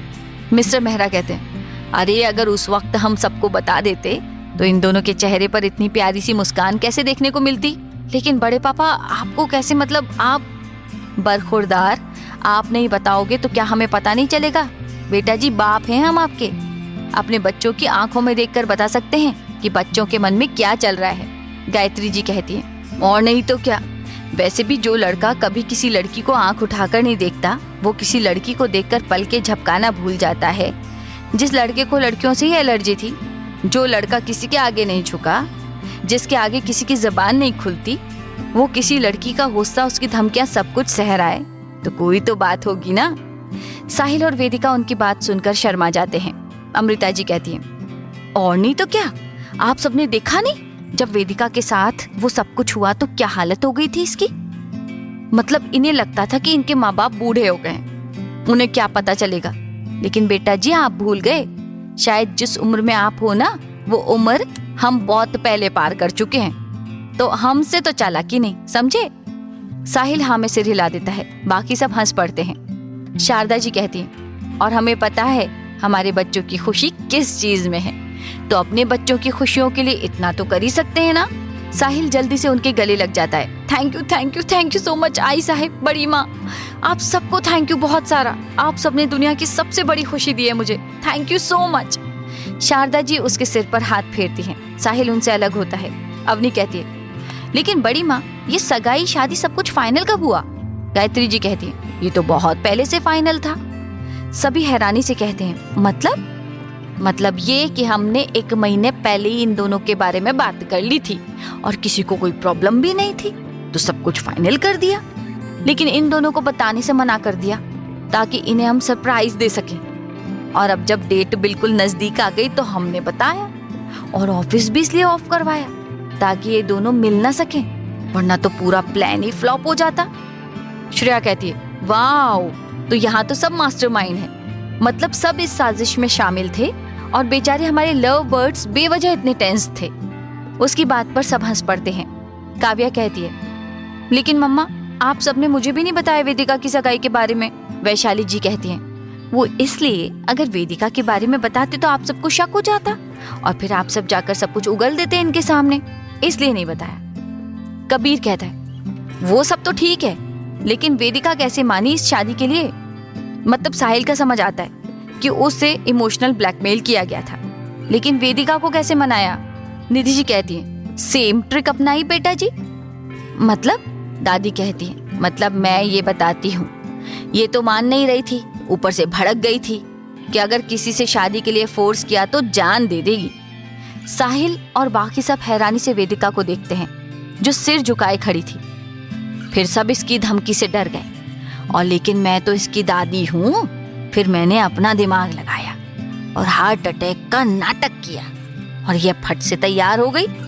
वेदिका हैरानी से दादी को देखती है जो अपनी एक्टिंग पर फूली नहीं समा रही थी। मतलब वो नाटक था, और नहीं तो क्या। अरे अपने जमाने में थिएटर आर्टिस्ट रही हूँ मैं। क्या बनते थे आप थिएटर में? एकता कपूर। हैं? मैं एकता कपूर क्यों बनूंगी? क्योंकि वही ऐसी वाहियात साजिशें रचती है। और दादी प्लीज यार, ये सीरियस देखना थोड़ा कम करो, आस्था या भक्ति चैनल देखा करो। उनकी उम्र है आपकी, ये साजिशें करने की उम्र गई आपकी। दादी घूर कर कहती है, ऐसा है बेटा, हमसे तो ज्यादा जबान ना लड़ाओ। हमारी साजिशों की वजह से दोनों एक साथ हो, वरना एक देवदास बन के बैठा होता और एक लैला। वेदिका कहती है, यार दादी एग्जाम्पल तो ठीक से दो, पारो देवदास है और लैला मजनू, क्या चारों की सेटिंग बिगाड़ रहे हो। दादी कहती है, अगर अपनी जबान बंद नहीं की ना तो मैं तेरी सेटिंग बिगाड़ दूंगी, फिर देखती हूँ कैसे तू अपने शिव से मिलती है। दादी की बात सुनकर वेदिका जल्दी से साहिल का हाथ पकड़ लेती है। अरे मेरी प्यारी दादी, मैं तो मजाक कर रही थी, आप तो सीरियस हो गए। दादी उसे घूरने लगती हैं, तो वेदिका अपनी बत्ती से चमका देती है और बाकी सब हंस पड़ते हैं। वेदिका जल्दी से दादी के गले लग जाती है। दादी भी प्यार से उसके सिर पर हाथ फेरती है। दादी उसका माथा चूमकर, तू खुश है ना बच्चे? बहुत खुश हूँ दादी, थैंक यू मुझे इतनी बड़ी खुशी देने के लिए। फिर वेदिका विक्रांत जी के गले लगती है। विक्रांत जी प्यार से उसके सिर पर हाथ फेरते हैं। फिर सब बातें करने लगते हैं। वहीं पूर्वी अभी तक स्टेज पर ही खड़ी थी। वो नीचे आती है और जाने लगती है। तभी साहिल की नजर उस पर पड़ती है। वो उसके पास आता है। पूर्वी उसकी ओर पलटती है और मुस्कुराकर इशारे से पूछती है कि क्या हुआ। आई एम सॉरी पूर्वी, वो मुझे लगा कि तुम। पूर्वी फीका सा मुस्कुराकर, तुम मुझे आज तक नहीं समझ पाए साहिल। खैर, मुझे तुमसे कोई शिकायत नहीं है, तुम खुश रहो, बस मेरे लिए इतना ही काफ़ी है। फिर वो साहिल का हाथ पकड़ती है और वेदिका के पास ले आती है और वेदिका का हाथ साहिल के हाथ में दे देती है। बहुत प्यारे लग रहे हो तुम दोनों, किसी की नजर ना लगे, हमेशा खुश रहना। तुम्हारे इतने खास दिन पर तुम्हारे लिए कोई तोहफा तो नहीं ला पाई, लेकिन हाँ, भगवान से दुआ जरूर करूंगी कि तुम दोनों हमेशा खुश रहो और साथ रहो। साहिल बस हल्का सा मुस्कुरा देता है। उसे अब पूर्वी के लिए बुरा लग रहा था। उसने क्यों बिना जाने ही इतना रिएक्ट किया। वहीं पूर्वी की आंखें नम हो जाती हैं, लेकिन वो आंसुओं को अपनी आंखों में ही रोक लेती है। चलती हूँ साहिल, ख्याल रखना और खुश रहना हमेशा, और हो सके तो कभी कभी अपने इस दोस्त को याद भी कर लेना। वेदिका आगे बढ़कर पूर्वी को गले लगा लेती है। पूर्वी की आंखों से आंसू निकलने को बेताब थे, लेकिन वो बहुत मुश्किल से उन्हें रोके हुई थी। पूर्वी खुद को वेदिका से अलग करती है और उसका हाथ साहिल के हाथ में थमाकर वापस मुड़ जाती है और आगे बढ़ जाती है। गायत्री जी कहती हैं, बेटा इतनी भी क्या जल्दी है, शादी अटेंड करके चली जाना। मत रोकिए आंटी, अब नहीं रुक पाऊंगी मैं, मेरी फ्लाइट है 2 घंटे बाद, तो जाना पड़ेगा। गायत्री जी उसके सिर पर हाथ फेरते हैं और पूर्वी वहां से बढ़ जाती है आगे। सब उसे जाते हुए देखते रहते हैं। वहीं जिन आंसुओं को उसने अब तक रोका था, वही अब उसकी पलकों का बांध तोड़कर बह निकलते हैं, और उसके लिए इस वक्त खुद को संभालना कितना मुश्किल हो रहा था, ये सिर्फ वही जानती थी। अवनी कहती है, मैं उसे बाहर छोड़कर आती हूँ, और तेजी से पूर्वी की ओर बढ़ जाती है। तब तक पूर्वी गेट के बाहर तक पहुंच जाती है। तभी अवनी वहां आ जाती है। पूर्वी रुक। अवनी की आवाज सुनकर पूर्वी रुक जाती है। तू ठीक तो है ना? पूर्वी बस हाँ में सिर हिला देती है। अवनी उसका चेहरा ऊपर करके, इधर देख मेरी तरफ। पूर्वी अवनी की ओर देखती है तो एकदम से उसके गले लग जाती है और बिलख पड़ती है। अवनी उसकी पीठ सहलाने लगती है। बस बस बच्चा, बहुत रोली, अब शांत हो जा, बस शांत हो। थोड़ी देर बाद पूर्वी शांत होती है। अवनी उसे पानी पिलाती है। तू क्यों आई यहाँ, सब जानते हुए भी? फिर क्यों आई? और तू तो यूएस चली गई थी ना, तो फिर वापस कब आई? वापस तो नहीं आना चाहती थी, लेकिन आना पड़ा, मजबूरी थी। मैं यूएस से शिफ्ट हो गई थी, लेकिन कुछ कॉन्फिडेंशियल डॉक्यूमेंट्स मुंबई से लेकर जाने थे, जिन्हें किसी को भी नहीं दिया जा सकता था, इसलिए मुझे खुद को आना पड़ा। और फिर आज दोपहर ही गायत्री आंटी मुझे मिली मार्केट में। उन्होंने जिद की तो आना पड़ा, वरना उन्हें बुरा लग जाता। लेकिन तूने मुझे बताया नहीं कि तू वापस आ रही है। हाँ, क्योंकि मैं ये नहीं चाहती थी कि मेरे यहाँ होने के बारे में पता चले किसी को। और तू तो जानती है ना, तेरे सामने खुद को कभी नहीं संभाल पाती हूँ मैं। लेकिन पता है अवनी, आज मुझे साहिल की आंखों में अपने लिए नफरत दिखी। पहली बार उसने मुझे इतनी नफरत से देखा था। अवनी, मैं कुछ भी सह सकती हूँ, लेकिन साहिल की नफरत नहीं। मैंने कभी उससे कोई शिकायत नहीं की, अपने प्यार के बदले कभी उससे प्यार नहीं मांगा।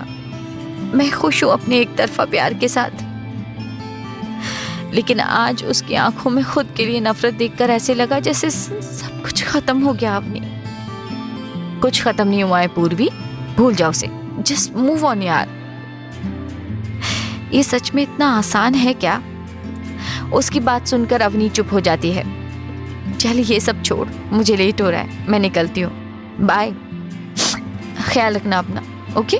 हाँ, और तू भी। पूर्वी अवनी के गले लगती है और वहां से निकल जाती है। अवनी भी थोड़ी देर बाद अंदर आ जाती है। साहिल वेदिका को स्टेज पर लगे झूले पर बिठा दिया जाता है। गायत्री जी और अमृता जी और शारदा जी आकर वेदिका को चुनरी ओढ़ाती हैं, उसका तिलक करती हैं और उसे कुछ शगुन का सामान देती हैं। फिर गायत्री जी 4 सोने के कंगन, जिन पर डायमंड वर्क किया गया था, वेदिका को पहनाती हैं। ये सेजल के कंगन हैं बेटा, ये उसने मुझे अपने पास रखने को दिए थे कि मैं इसे उसकी बहू को पहना सकूं। शायद उसे पहले ही उस अनहोनी का आभास हो गया था। इतना बोलते बोलते गायत्री जी का गला रुंध जाता है और उनकी आंखें आंसुओं से भर जाती हैं। बाकी सबकी आंखें भी नम हो जाती हैं। रूही अपने आंसू पोंछकर कहती है, ओहो, अब सब सैंटी काहे हो रहे हो? अरे भाई विदा नहीं हो रहे, बल्कि आपकी बहू को अपने साथ लेकर आ रहे हैं आपकी सेवा कराने के लिए। आपको तो खुश होना चाहिए कि आपकी 5-5 बहुएं होंगी जिन पर आप हुक्म चला सकते हो, सास वाले नखरे दिखा सकते हो। आपको तो सेलिब्रेट करना चाहिए, और आप की सैंटी हो रहे हो। रूही की बात सुनकर सब हंस पड़ते हैं। उसके बाद निधि जी आकर साहिल का तिलक करती हैं और फिर पंडित जी रिंग एक्सचेंज करने को बोलते हैं। साहिल और वेदिका खड़े हो जाते हैं और फिर श्रेया एक थाल लेकर आती है जो पूरा गुलाब की पंखुड़ियों से सजा हुआ था। उसके बीच में 2 अंगूठी रखी हुई थी। आस्था उन दोनों को अंगूठी देती है और पहनाने को बोलती है। साहिल वेदिका का हाथ थामता है और अंगूठी पहनाने लगता है। एक मिनट, रूही कहती है। अब तुझे क्या हो गया? अरे भाई ऐसे कैसे? इतने सिंपल वे में कैसे रिंग्स एक्सचेंज हो सकती हैं? कुछ मसालेदार होना चाहिए ना, है कि नहीं? सब हाँ बोलते हैं। कबीर कहता है, अब क्या तू रिंग्स पर मसाले मिर्च छिड़केगी? मसालेदार होना चाहिए।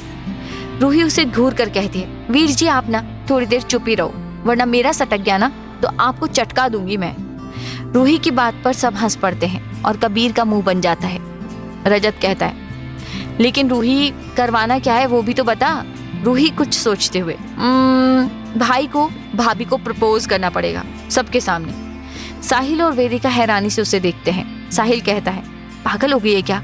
कुछ भी बोल रही है, ऐसा कुछ नहीं होगा। ऐसा नहीं होगा तो रिंग्स एक्सचेंज भी नहीं होंगी। क्या बोलते हो सब लोग? सब हुटिंग करके हाँ बोलते हैं। विक्रांत जी कहते हैं, हाँ भाई इतना तो बनता है। देखो बेटा जी ये तो करना पड़ेगा, वरना फिर ये सगाई कैंसिल करते हैं। साहिल जल्दी से बोलता है, अरे नहीं, सगाई क्यों कैंसिल करेंगे आप? मैं करता हूँ ना प्रपोज। उसकी हरकत पर सब हंस पड़ते हैं। रूही साहिल की ओर एक लाल गुलाब का बुके बढ़ा देती है, लेकिन साहिल मना कर देता है और जाकर वेदिका के सामने अपने घुटने को मोड़कर बैठ जाता है और बोलना शुरू करता है। मैंने जब से तुम्हें देखा है, तुम्हें जानने की कोशिश की है। पहली बार उस वाइट कुर्ते में देखा था तो ऐसा लगा था मानो जैसे सारी दुनिया ही रुक गई हो। मुझे कुछ समझ नहीं आ रहा था कि ये मेरे साथ क्या हो रहा है। मेरी निगाहें तुम्हें देखकर ही चमक उठी थी। उस वक्त को मैं कभी नहीं भूल सकता। साहिल बोले जा रहा था और वेदिका चुपचाप उसकी आंखों में देख रही थी, जिनमें उसके लिए बेशुमार प्यार नजर आ रहा था। मैं कभी प्यार पर भरोसा नहीं करता था, लेकिन जब से तुमसे मिला हूं, प्यार पर यकीन करने को दिल करने लगा है। हमेशा गुस्से में रहता था, लेकिन तुम्हारे आने के बाद से हंसना सीख गया हूं, जिंदगी जीना सीख गया हूं। जब से तुम्हें देखा है तब से मेरी हर ख्वाहिश तुमसे जुड़ गई है, मेरी हर दुआ तुम्हारी हो गई। तुम्हें पता है, मेरी नींद में भी बस तुम ही तुम होती हो। हर सपने में तुम्हें ही देखता हूँ, हर पल तुम्हारी यादों में खोया रहता हूँ। मैं तुम्हें कितना चाहता हूँ ये मैं नहीं जानता। ये भी मैं नहीं जानता कि तुम कब मेरी नजरों से होते हुए मेरे दिल में समा गई। मेरे दिल में अब तुम्हारा ही राज है। आज तक मैं समझता था कि दिल धड़कता है तो इंसान जिंदा रहता है, लेकिन जब से तुमसे मिला हूं तब से मैंने जाना कि दिल को धड़कने के लिए भी एक वजह की जरूरत होती है, और मेरे लिए वो वजह तुम हो।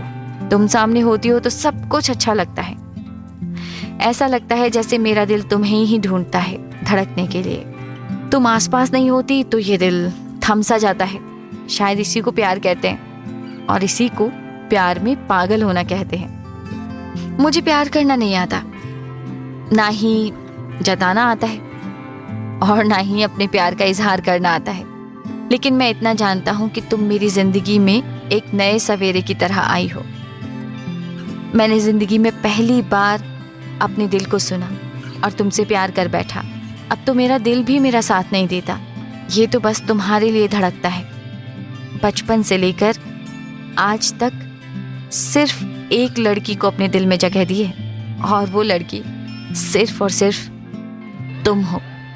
तुम जब से मेरी जिंदगी में आई हो, मुझे जिंदगी से मोहब्बत हो गई है। तुम्हारी मुस्कान से ही मुझे खुशी मिलती है।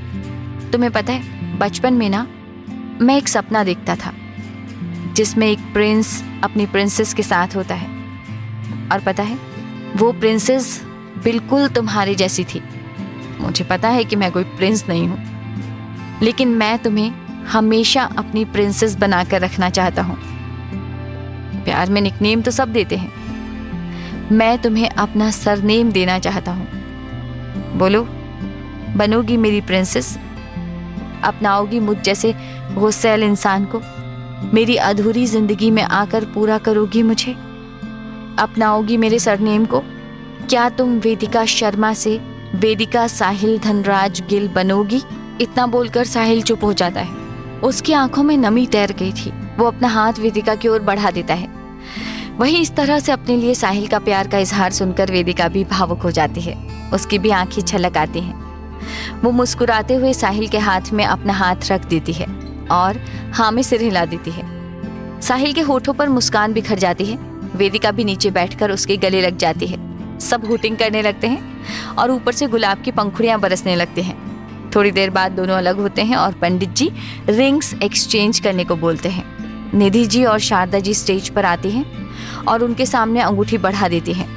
फिर दोनों रिंग्स एक्सचेंज करते हैं। सब हुटिंग करते हुए तालियां बजाने लगते हैं। गुलाब की पंखुड़ियां अभी भी बरस रही थी।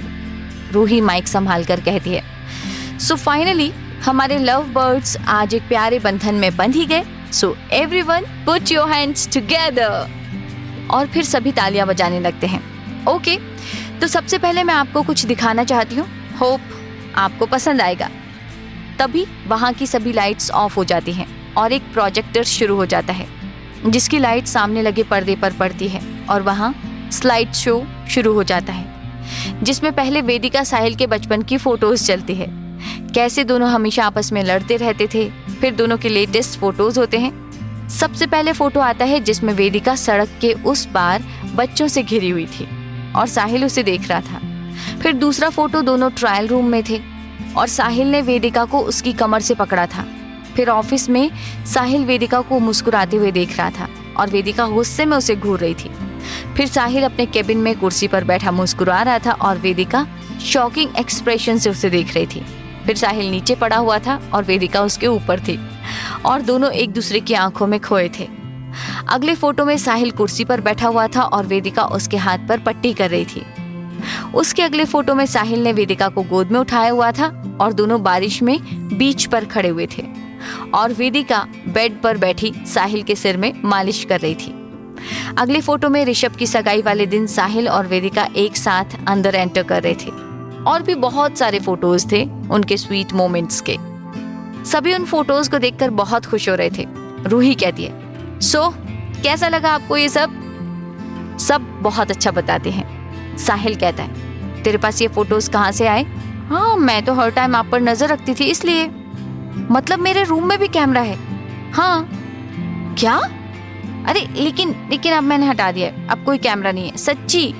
साहिल उसे खा जाने वाली नजरों से घूरता है तो रूही उसे इग्नोर करके आगे बोलना शुरू करती है। अभी एक और चीज है जो आपको और भी ज्यादा पसंद आएगी। तभी फिर से लाइट्स ऑफ हो जाती हैं और उसमें एक वीडियो चलने लगती है जिसमें साहिल ऑफिस में वेदिका को प्रपोज कर रहा था। उसके बाद वो वीडियो भी चलती है जिसमें वेदिका साहिल की शर्ट फाड़ती है। उसे देखकर सब हंसते हंसते लोटपोट हो जाते हैं। वेदिका शर्म से नजरें झुका लेती है। उसकी हिम्मत नहीं हो रही थी ऊपर देखने की। और ये था मेरी प्यारी सी भाभी के हाथों मेरे भाई का द परफेक्ट चीर हरण। रूही की बात पर सब हंसने लगते हैं। फिर रूही दूसरी वीडियो चलाती है जिसमें साहिल एक लड़की के साथ डांस कर रहा था और वेदिका उसे गुस्से से घूर रही थी। तभी वेदिका ड्रिंक कर लेती है और उस लड़की को धमकी देती है। उसके बाद सब वहां से बाहर आते हैं। फिर वेदिका एक जगह गाड़ी रुकवाती है और साहिल से अपने प्यार का इजहार करती है। सब वीडियो को देखकर खुश हो रहे थे। वहीं वेदिका हैरानी से सब कुछ देख रही थी क्योंकि उसे तो कुछ याद ही नहीं था। ये सब कब हुआ? मुझे कुछ याद नहीं। साहिल कहता है, याद होगा कैसे, पूरी टल्ली थी तुम उस टाइम। तुम्हें संभालना ही इतना मुश्किल हो रहा था। मेरी तो इज्जत ही बड़ी मुश्किल से बची थी उस दिन, वरना मैं तो बर्बाद ही हो जाता। वेदिका साहिल को घूरती है तो साहिल हंसते हुए दूसरी ओर अपना चेहरा घुमा लेता है। तो ये था मेरे भाई के लिए मेरी तरफ से एक छोटा सा गिफ्ट। साहिल कहता है, तुझे पता था ना इस बारे में? रूही पहले ना में गर्दन हिलाती है, फिर हाँ में, फिर ना में, कई बार ऐसा करती है। उसकी इस हरकत पर साहिल इरिटेट हो जाता है और बाकी सब हंस रहे थे। साहिल उसे घूर कर कहता है, हाँ कि ना? रूही बिना कुछ बोले ही बत्ती सी चमका देती है, तुझे तो मैं बाद में बताता हूँ। रूही उसे इग्नोर करके फिर से बोलना शुरू करती है। तो इसी खुशी में हमारे क्यूट कपल्स आ रहे हैं एक हॉट परफॉर्मेंस देने। Have a big hand for them. सभी तालियां बजाते हैं। रजत, श्रेया और अवनी कबीर स्टेज पर आते हैं और गाना शुरू हो जाता है। पल्लो लटके रे थारो पल्लो लटके, जरा सा टेढ़ा हो जा बालमा पल्लो लटके। चारों अपनी परफॉर्मेंस देके नीचे आ जाते हैं। फिर रूही साहिल और वेदिका को बुलाती है दोनों डांस फ्लोर पर आ जाते हैं और गाना शुरू हो जाता है।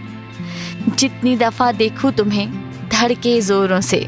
गाना खत्म होता है लेकिन ये दोनों अभी भी एक दूसरे में खोए डांस कर रहे थे।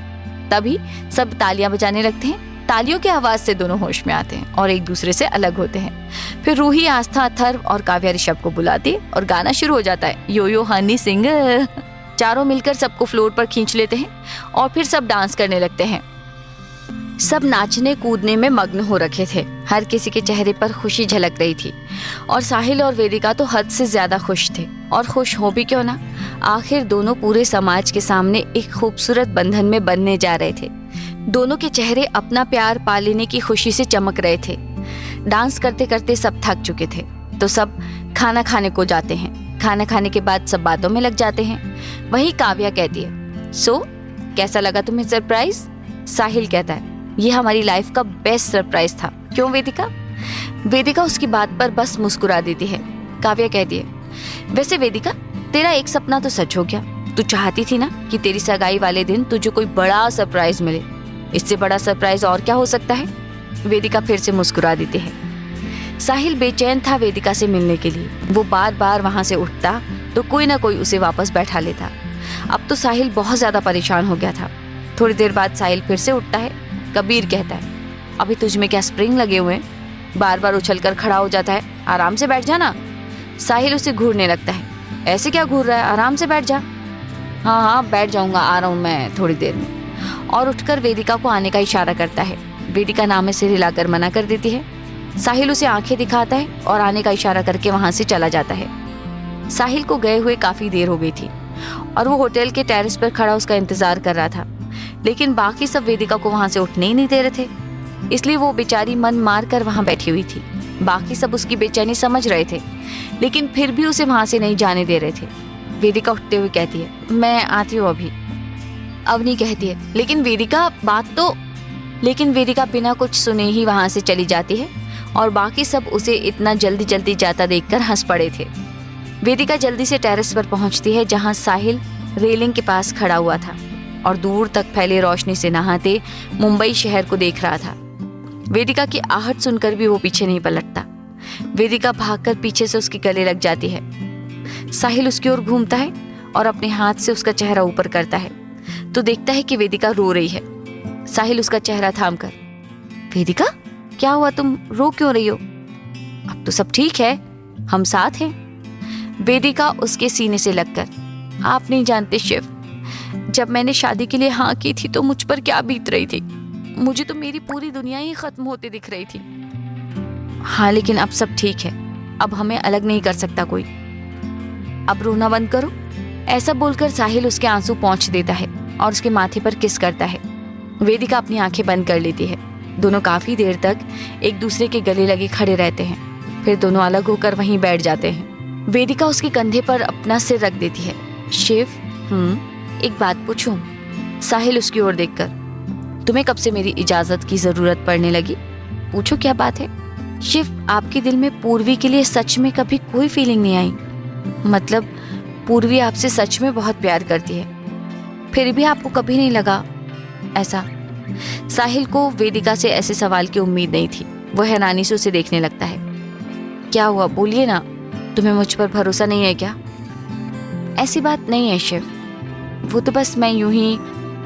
वेदिका से कुछ कहते नहीं बन रहा था।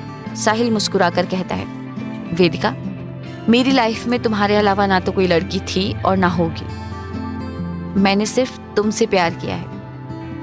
मेरे दिल में सिर्फ तुम्हारे लिए फीलिंग है, बाकी किसी के लिए कुछ भी नहीं है। और रही बात पूर्वी की, तो पूर्वी को तो मैंने उसे हमेशा एक अच्छे दोस्त की नज़र से देखा है, इससे ज़्यादा कुछ भी नहीं था। उसके दिल में पता नहीं कब मेरे लिए फीलिंग्स आ गई, लेकिन मैंने उसे कभी दोस्त के अलावा कुछ नहीं माना। लेकिन पूर्वी के लिए गलत लगता है, बुरा लगता है, मतलब गलत जगह दिल लगा लिया था उसने। बस भगवान से एक ही दुआ है कि उसकी लाइफ में कोई ऐसा आ जाए जो उसे संभाल सके, उसे इतना प्यार दे सके कि वो अपना पास्ट भूल जाए। वेदिका साहिल को देख रही थी। साहिल बोले जा रहा था, फिर साहिल बोलता बोलता चुप हो जाता है। मुझे पता है कि मैं बहुत हैंडसम हूँ, लेकिन इतना भी मत ताड़ो मुझे कि मुझ में छेद ही हो जाए। वेदिका उसकी बात सुनकर झेंप जाती है और साहिल खिलखिलाकर हंस पड़ता है। वेदिका उसके कंधे पर मारने लगती है। अरे क्या कर रही हो, लग रही है मुझे। और भारतीय नारी अपने पति पर हाथ नहीं उठाती। वेदिका उसे मारते हुए, तो क्या पैर उठाती है? रुकिए अभी बताती हूँ, आपको बहुत हंसी आ रही है ना। और फिर उसे मारने लगती है। साहिल उठकर भागने लगता है। वेदिका उसके पीछे भागते हुए, रुक जाइए आप, वरना आपकी खैर नहीं है आज। अरे अरे मेरी बीवी पागल हो गई है, देखो भाई कैसे मुझ मासूम को मारने पर दौड़ी पड़ी है। अरे कोई है क्या, बचाओ मुझे। दोनों छोटे बच्चों की तरह पूरे टेरेस पर दौड़ लगा रहे थे। वेदिका अब तक थक चुकी थी। वो थक कर वहीं बैठ जाती है। साहिल हंसते हुए उसके पास आता है। क्या हुआ मिसेस धनराज, इतनी जल्दी थक गई? वेदिका गुस्से में खड़ी होती है तो उसका बैलेंस बिगड़ जाता है और वो नीचे गिरने वाली होती है।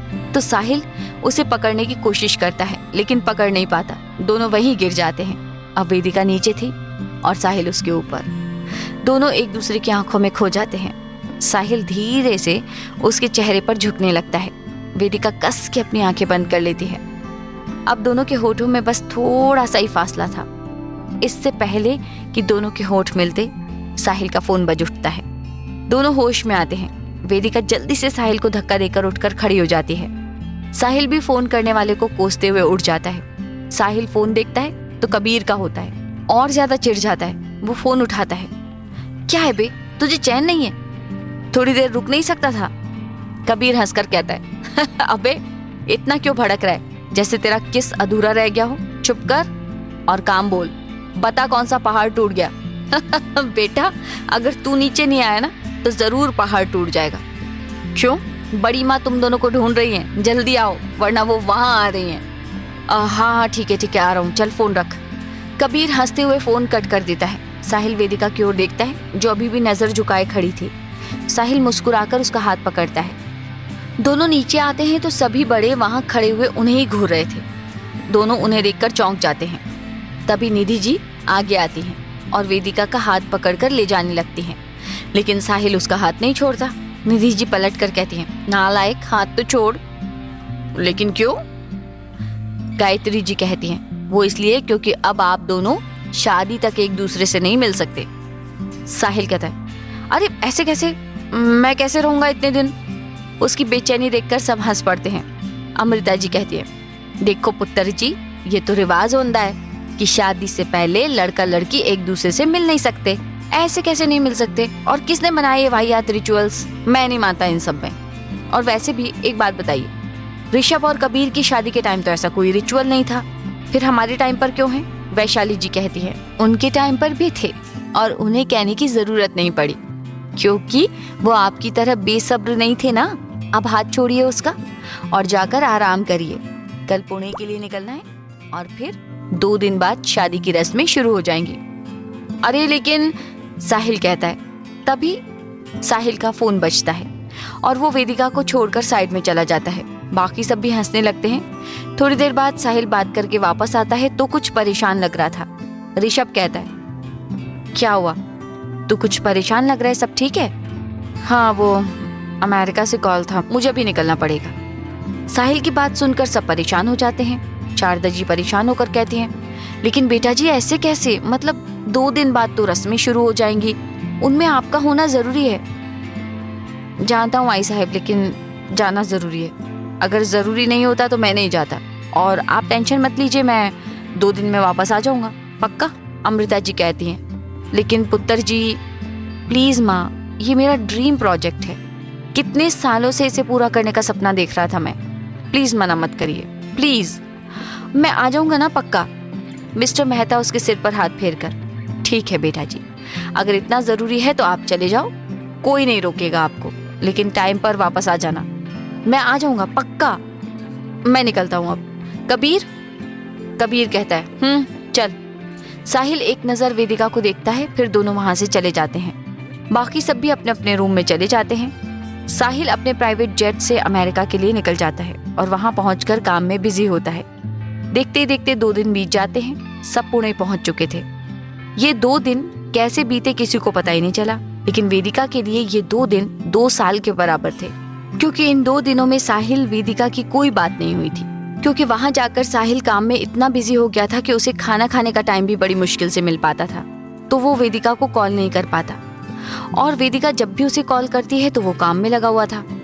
वेदिका उदास हो गई थी, लेकिन एक खुशी भी थी कि अब कुछ दिनों में वो दोनों हमेशा साथ साथ रहने वाले हैं। आज हल्दी थी, लेकिन उससे पहले गणेश पूजा होनी थी। शादी की सारी रस्में वेदिका के घर पर ही होनी थी, इसलिए पूरा घर बहुत अच्छे तरीके से सजाया गया था। रूही इधर से उधर चक्कर लगा रही थी और सबको कोई ना कोई काम बता रही थी। उसे तो खाना खाने की भी फुर्सत नहीं थी। आस्था उसके आगे पीछे दौड़कर उसे खाना खिला रही थी। सारा काम पूरा हो चुका था तो रूही सबको रेडी होने भेज देती है। थोड़ी देर बाद सब रेडी होकर बाहर आते हैं तो बाहर की सजावट देखकर दंग रह जाते हैं। सब कुछ पीले और सफेद फूलों और पर्दों से सजा हुआ था। पूजा हॉल में रखी गई थी और हल्दी बाहर गार्डन में। पंडित जी वर वधू को बुलाने को बोलते हैं तो सब परेशान हो जाते हैं क्योंकि साहिल अभी तक नहीं पहुंचा था। गायत्री जी कबीर को साहिल को कॉल लगाने को बोलती हैं। कबीर उसे फोन लगाने लगता है, लेकिन साहिल का फोन नॉट रीचेबल आ रहा था। अब तो सब परेशान हो जाते हैं कि साहिल अभी तक पहुंचा क्यों नहीं है। सब बार बार साहिल को कॉल कर रहे थे, लेकिन उसका फोन नहीं लग रहा था। वेदिका की आंखें नम हो जाती हैं। वो बस दुआ कर रही थी कि साहिल जल्द से जल्द सही सलामत यहाँ पहुंच जाए। वो उसकी सलामती की दुआ कर रही थी। सब साहिल के इंतजार में इधर से उधर घूम रहे थे। अब तो मेहमानों ने भी बातें बनाना शुरू कर दी थी। विक्रांत जी और बाकी सबके पास किसी के भी सवाल का कोई जवाब नहीं था। सब अब तक बहुत परेशान हो गए थे। तभी घर के बाहर कुछ गाड़ियां आकर रुकती हैं और साहिल गाड़ी से उतरकर भागते हुए अंदर आता है। सब उसे देखकर चैन की सांस लेते हैं। शारदा जी कहते हैं, कहाँ थे बेटा जी? आपको पता भी है सब कितने परेशान हो गए थे। सॉरी आई साहब, वो मैं काम में फंस गया था इसलिए लेट हो गया, लेकिन जैसे ही काम से छूटा दौड़ते हुए इधर आ गया। Sorry sorry. गायत्री जी कहती हैं, चलो अब जल्दी जाओ, चेंज करके आ जाओ, पूजा का मुहूर्त निकल रहा है। साहिल जी बड़ी माँ बोलकर अंदर चला जाता है। थोड़ी देर बाद साहिल चेंज करके नीचे आता है। पीले कुर्ते और सफेद चूड़ीदार में वो बहुत ज्यादा हैंडसम लग रहा था और वो सबके सामने आकर खड़ा हो जाता है। उसने अभी तक वेदिका को नहीं देखा था। सभी उसके सामने से हटते हैं तो उसकी नजर सीधा सामने वेदिका पर पड़ती है और साहिल तो उसे देखता ही रह जाता है। पीला और सफेद रंग के कॉम्बिनेशन का लहंगा और फूलों की ज्वेलरी पहने वेदिका बहुत खूबसूरत लग रही थी। साहिल की तो नजरें ही नहीं हट रही थी उससे। ऋषभ कहता है, खा जाओ उसे, तू हमेशा ऐसे ताड़ता रहेगा इस बेचारी को, एक काम कर, खाई जाओ उसे। उसकी बात सुनकर साहिल झेंप जाता है और सब हंस पड़ते हैं। फिर पंडित जी दोनों को पूजा में बैठने के लिए बोलते हैं और दोनों वहां पड़ी चौकी पर बैठ जाते हैं। कुछ देर बाद पूजा समाप्त होती है। फिर सब हल्दी की रस्म के लिए दोनों को बाहर लेकर आते हैं। दोनों को पर्दे के दोनों ओर बैठा देते हैं। साहिल बार बार झांककर वेदिका को देखने की कोशिश कर रहा था, लेकिन देख नहीं पा रहा था। सब उसकी बेचैनी पर मन ही मन हंस रहे थे। तभी सामने से एक लड़की आती है। उसे देखते ही वेदिका बहुत खुश होती है और दौड़कर उसके गले लग जाती है। किसी को कुछ समझ नहीं आता कि आखिर ये लड़की कौन है। वहीं वेदिका को किसी और के गले लगे देखकर काव्या के चेहरे पर जलन के भाव आ जाते हैं। सनाया, तू यहाँ कैसे? और तू कहाँ थी इतने दिन? ना कोई फोन ना मैसेज, कहाँ चली गई थी अचानक से? अरे कुछ नहीं यार, पापा का ट्रांसफर हो गया था और उस टाइम मेरा फोन भी गुम गया था, तो सारे कॉन्टैक्ट्स खत्म हो गए थे, इसलिए कोई कांटेक्ट नहीं कर पाई। लेकिन आज यहाँ कैसे? वो तो जीजू से पूछ। मतलब जीजू ने ही मुझे यहाँ बुलाया है। अब उन्हें कैसे पता चला ये उन्हें ही पता होगा, उन्हीं से पूछ। वेदिका पीछे मुड़कर साहिल को देखती है जो उसे देखकर मुस्कुरा रहा था। फिर वेदिका सनाया को सबसे मिलवाती है। सनाया काव्या से कहती है, हे काव्या, कैसी हो? काव्या जो सनाया से इस वक्त पूरी तरह से चिढ़ गई थी, गुस्से से कभी वेदिका को घूर रही थी, कभी सनाया को, जो सनाया को बहुत अजीब लगता है। लेकिन काव्या का चेहरा देखकर वेदिका की हंसी छूट जाती है, जिससे काव्या और ज्यादा चिढ़ जाती है। सनाया कहती है, काव्या मैं तुमसे ही बोल रही हूँ, कैसी हो? काव्या कहती है, अब तक तो अच्छी ही थी। सनाया को उसकी बात बहुत अजीब लगती है, फिर भी वो हंसकर आगे बढ़ जाती है। वही काव्या का जलन के मारे बुरा हाल था, और ऐसा होता भी है, सिर्फ प्यार में नहीं, दोस्ती में भी जलन होती है। जब हमारा सबसे प्यारा दोस्त किसी दूसरे के ज्यादा क्लोज हो जाए तो जाहिर सी बात है जलन तो होगी ही। वेदिका वापस आकर अपनी जगह पर बैठ जाती है और धीरे से कहती है साहिल को, थैंक यू, ये तो बस शुरुआत है, आगे आगे देखो और भी सरप्राइजेस मिलेंगे तुम्हें। वेदिका बिना उसकी ओर देखे मुस्कुरा देती है। सनाया कि यहाँ आने से वो बहुत खुश थी। गायत्री जी रूही को साहिल के शगुन की हल्दी लगाने को बोलती हैं, लेकिन वो मना कर देती है। सब उसे हैरानी से देखते हैं। अरे ऐसे क्या घूर घूर के देख रहे हो? मैंने हल्दी लगाने को मना नहीं किया है, मैं भी लगाऊंगी, लेकिन ये हक बाकी सबका भी तो है। भाई की हर बहन का है, तो मैं अकेले कैसे ये हक ले सकती हूँ? साहिल की शादी में शामिल होने के लिए उसकी सारी बहनें आई थी, फिर चाहे वो एमी हो या अनु या प्रिया, हर कोई बहुत खुश था।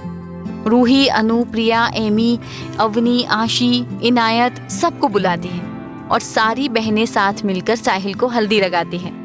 रूही के इस फैसले से सब बहुत खुश होते हैं। फिर बारी बारी सब साहिल को हल्दी लगाते हैं। उसके बाद वेदिका को, फिर ऋषभ और कबीर आते हैं और अपने हाथों में खूब सारी हल्दी लेकर साहिल के चेहरे पर बहुत अच्छे से रगड़ देते हैं। साहिल बस चिल्लाता रह जाता है। साहिल उन्हें धक्का देकर कहता है, अबे कंजरो दूर रहो, क्या हाल कर दिया मेरा यार, कमीने कहीं के। कबीर कहता है, क्यों बेटा भूल गया? हमारे टाइम पर बहुत मजे ले रहा था ना तू, अब हमारी बारी है। और फिर से उसे हल्दी में नहलाने लगते हैं। साहिल कुछ नहीं कर पाता। अब तो साहिल का चेहरा बिल्कुल पीला हो गया था। वेदिका को भी बहुत हंसी आ रही थी, लेकिन वो अपना चेहरा उठाकर साहिल की ओर देख भी नहीं पा रही थी। फिर सब हल्दी से होली खेलने लगते हैं। क्या छोटा क्या बड़ा, सब हल्दी में पीले हो जाते हैं। थोड़ी देर बाद गायत्री जी सबको नहाने भेज देती हैं। वेदिका अपने रूम में जा रही थी, तभी उसका एक हाथ पकड़कर कोई रूम में खींच लेता है। अचानक से हुई इस हलचल से वेदिका डर जाती है। जैसी वो चीखने लगती है, साहिल एकदम उसके मुंह पर अपना हाथ रख देता है। तुम्हें चिल्लाने की इतनी क्या जल्दी रहती है? चुप नहीं रह सकती क्या? साहिल को देखकर वेदिका चैन की सांस लेती है। वेदिका उसका हाथ हटाकर, ये क्या तरीका है? और आप यहाँ क्या कर रहे हैं? हटिए, कोई आ जाएगा। वैसे भी सबने हमें शादी तक मिलने के लिए मना किया है।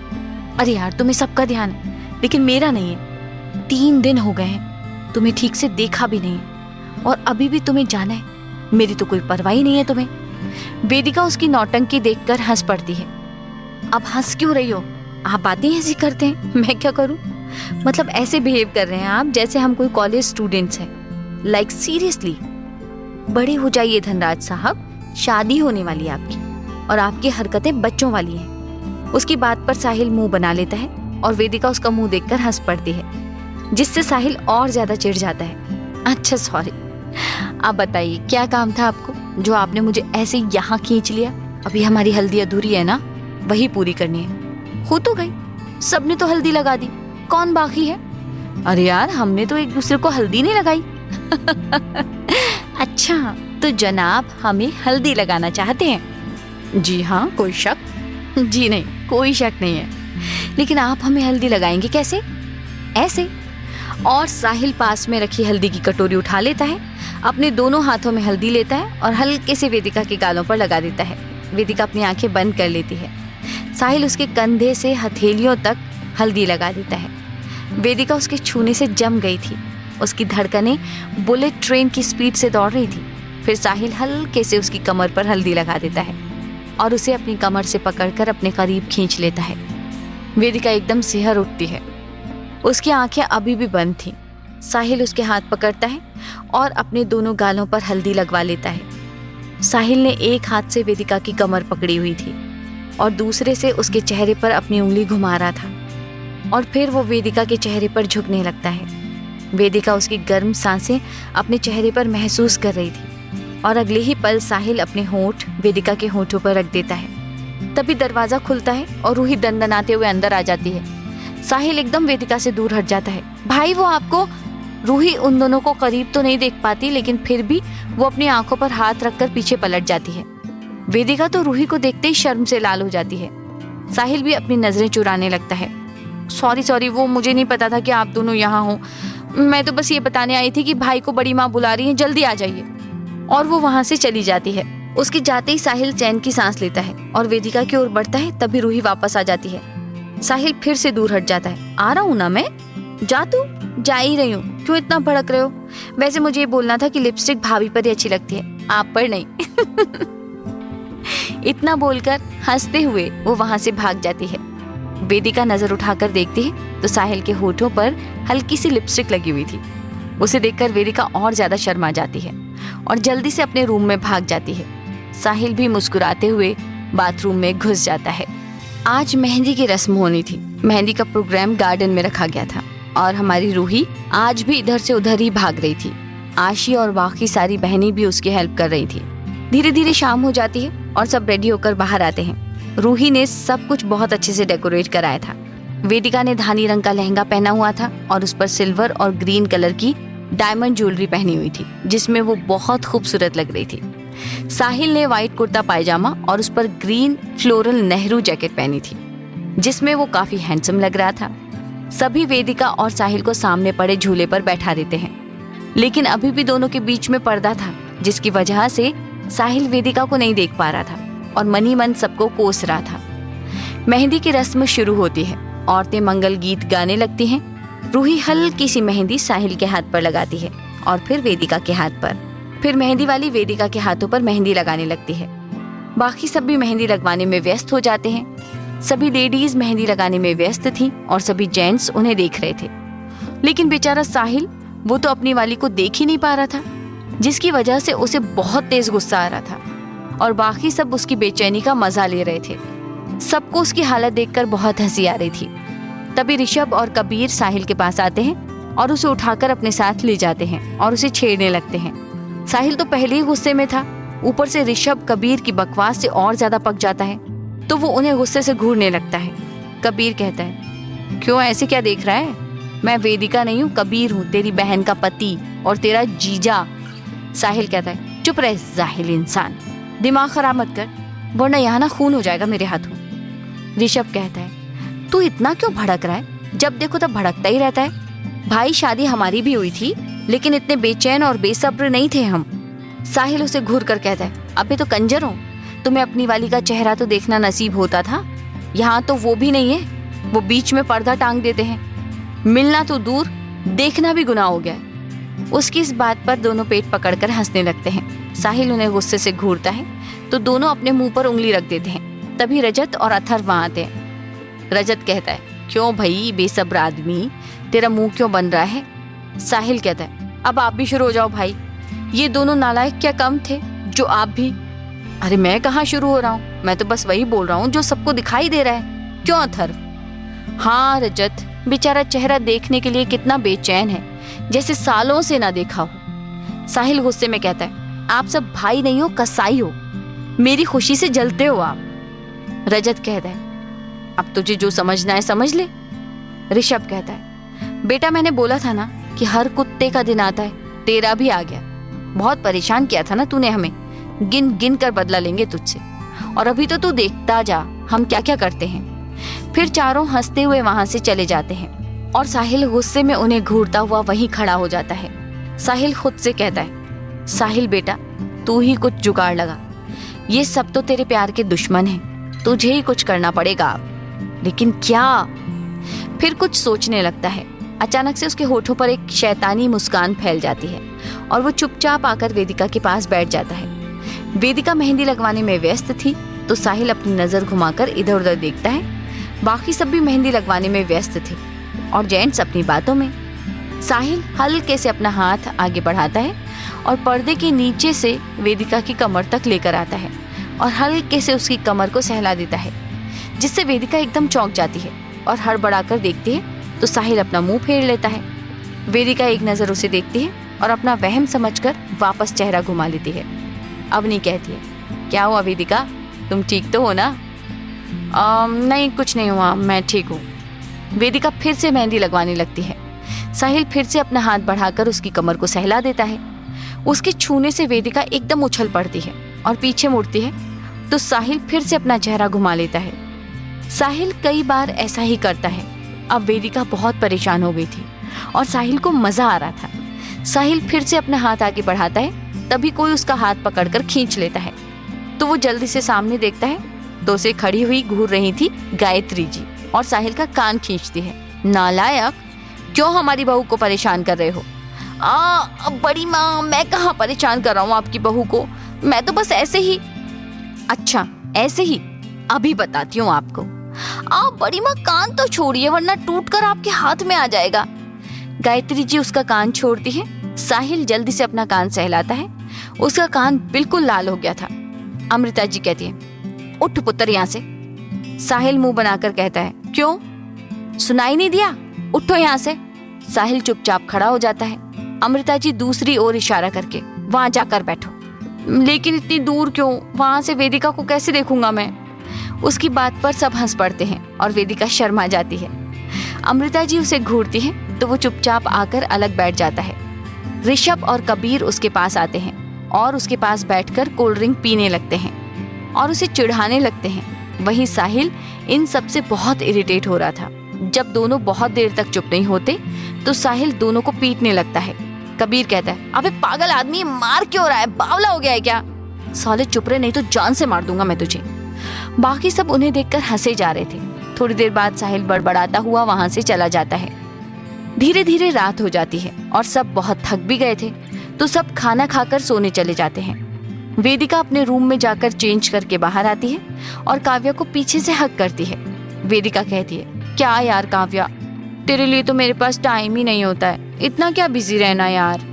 काव्या उसका हाथ हटाकर, ओ तो आ गई तुझे मेरी याद, मुझे तो लगा था कि तू अपनी उस बेस्ट फ्रेंड में बिजी होगी। वेदिका हंसकर कहती है, ओह मतलब किसी को जलन हो रही है, नॉट बैड। काव्या मुंह बनाकर कहती है, मुझे क्यों होगी जलन, तू जाना अपनी उस सो कॉल्ड बेस्ट फ्रेंड के पास। वेदिका कुछ बोलती उससे पहले ही सनाया वहां आती है और वेदिका को आवाज लगाती है, जिससे काव्या और चिढ़ जाती है। वेदिका को हंसी आ जाती है। काव्या उसे घूरते हुए वहां से चली जाती है। सनाया कहती है, अरे इसे क्या हुआ, ये मुझे देखते ही क्यों चली जाती है? कुछ नहीं, पूरा काम में बिजी रहती है ना, तो थक गई होगी। तू बता, कुछ काम था? नहीं कुछ नहीं, तू आराम कर। वेदिका मुस्कुराकर वहां से चली जाती है। सनाया भी अपने रूम में चली जाती है। दूसरी ओर होटल में साहिल अपने रूम के इधर से उधर चक्कर काट रहा था। रजत कहता है, साहिल क्या इरादा है, छत निकाल कर ही दम लेगा क्या आज? मुझे वेदिका से मिलना है अभी। अथर्व कहता है, इतना बेसब्र क्यों है तू यार, 2 दिन की तो बात है, फिर वो हमेशा के लिए तेरी रहेगी, जी भर के मिल लेना। नहीं नहीं नहीं, नहीं मुझे अभी मिलना है, मतलब अभी मिलना है। कबीर कहता है, ठीक है फिर मैं बड़ी माँ को बोलता हूँ, वो मिलवा देंगी। साहिल उसके पीछे लात मारकर, साले तू चुप रहे, तू जैसे दोस्त हो ना तो दुश्मनों की जरूरत नहीं है, और अब अपनी चोंच बंद रख और दिमाग चला, कुछ भी कर, मुझे मिलना है वेदिका से। ऋषभ कहता है, मतलब मानेगा नहीं? नहीं बिल्कुल नहीं। चल भाई लगाते हैं कुछ जुगाड़। कबीर कहता है, एक काम कर, विंडो से कूद जा। अबे साले पनौती, पता भी है कौन से फ्लोर पर हैं हम? हाँ 10वें। तो बेटा यहाँ से कूद करना, मैं वेदिका से नहीं भगवान से मिलन होगा मेरा, इसलिए कोई ढंग का आइडिया दे, वरना तुझे नीचे फेंक दूंगा। कबीर उसे घूरता है तो साहिल उसे सोचने का इशारा करता है। फिर सब कुछ सोचने लगते हैं। फिर सब कुछ सोचकर बाहर आते हैं और साहिल को लिफ्ट में जाने का बोलते हैं। साहिल लिफ्ट में जाता है, तभी गायत्री जी वहां आ जाती हैं। वो चारों लिफ्ट के आगे खड़े हो जाते हैं। उन्हें ऐसे देखकर गायत्री जी को अजीब लगता है। आप सब यहाँ क्या कर रहे हैं? रजत हड़बड़ा कर कहता है, वो मामी, हम तो हवा खाने आए थे। गायत्री जी उन्हें घूरती हैं तो सब बत्ती सी चमका देते हैं। खाली हवा? जी ठीक है, तो फिर अपने रूम में जाओ। और साहिल कहाँ है? साहिल का नाम सुनकर सब हड़बड़ा जाते हैं। वो तो अपने रूम में होगा ना, कुछ काम था आपको? कबीर कहता है, हाँ उसे कपड़े देने थे, मैं देकर आती हूँ। गायत्री जी की बात सुनकर सब हड़बड़ा जाते हैं और एकदम से उनके सामने आ जाते हैं। क्या? ऋषभ कहता है, मॉम आप क्यों परेशान हो रहे हो, हम दे देंगे, लाइए। गायत्री जी उसे घूर कर कहती हैं, कोई जरूरत नहीं है, हम खुद दे आएंगे, आप सब अपने अपने रूम में जाओ। रजत कहता है, मामी आप कितना काम करते हो, थक जाते होंगे, अब आप आराम करो, जो भी काम है हम करेंगे, है ना? सब उसकी हाँ में हाँ मिलाते हैं तो गायत्री जी को बड़ा अजीब लगता है। गायत्री जी कहती हैं, आज कुछ ज्यादा ही प्यार नहीं आ रहा आप सबको, क्या चल रहा है आपके दिमाग में? 1 मिनट, साहिल अपने रूम में ही है ना? कबीर कहता है, नहीं वेदिका से मिलने गया है। कबीर की बात सुनकर गायत्री जी हैरानी से उसे देखती हैं और ऋषभ और रजत उसकी कमर पर धौल जमा देते हैं। गायत्री जी कहती है, क्या कहा कबीर आपने? मैंने ये कहा बड़ी माँ, साहिल अपने रूम में ही है, वेदिका से मिलने थोड़ी ना गया होगा। आप भी ना। गायत्री जी उन्हें घूरती हैं और साहिल के रूम की ओर बढ़ जाती हैं और इन चारों की सांसें अटक जाती हैं। गायत्री जी साहिल का रूम खोलती हैं, तभी पीछे से रूही उन्हें आवाज देती है, बड़ी माँ आपको आई साहब बुला रहे थे, उन्हें कुछ काम था शायद। ठीक है बच्चे, हम देखते हैं। और वे साहिल के कपड़े कबीर के हाथों में थमाकर रूही के साथ चली जाती हैं। रूही भी उन्हें घूरते हुए वहां से चली जाती है। उनके जाने के बाद सब चैन की सांस लेते हैं। हाँ, बच गए, वरना तो उस कंजर ने लंका लगवाने का पूरा इंतजाम किया हुआ था। फिर सब साहिल के रूम में आते हैं। दूसरी ओर वेदिका के रूम में आज उसके होठों से मुस्कान जाने का नाम नहीं ले रही थी। बार बार साहिल की हरकतें उसे याद आ रही थी। थोड़ी देर बाद वो अपने सिर पर हल्की सी चपत लगाती है और हंस पड़ती है। फिर वो अपने बेड पर लेटने वाली होती है, तभी कोई खिड़की से उसके रूम में कूदता है, जिससे वेदिका डर जाती है और पीछे पलट कर देखती है तो उसे एक साया दिखाई देता है, जिससे उसकी चीख निकल जाती है। तभी साहिल उसके मुंह पर हाथ रख देता है और दीवार से सटा देता है। वेदिका अपनी आंखें बंद किए हुए खड़ी थी। साहिल धीरे से बोलता है, आंखें खोलो, मैं हूँ। साहिल की आवाज सुनकर वेदिका चैन की सांस लेती है। वो कुछ बोलती तभी दरवाजे पर दस्तक होती है। वेदिका बेटा क्या हुआ, तू ठीक है ना? निशांत जी कहते हैं, वेदिका दरवाजा खोलो। साहिल वेदिका को गेट खोलने का इशारा करता है तो वेदिका उसे घूरने लगती है और उसका हाथ पकड़कर पर्दे के पीछे छिपा देती है और जाकर गेट खोलती है। काव्या कहती है, तू ठीक तो है ना? इतनी तेज क्यों चिल्लाई? वो रूम में बिल्ला था। क्या? वेदिका अपने सिर पर मारकर, जी मेरा मतलब बिल्ली थी, पता नहीं कहां से आ गई। उसकी बात पर सब अपना सिर पीट लेते हैं। विधान कहता है, क्या दीदू आप इतने बड़े होकर एक बिल्ली से डर गए?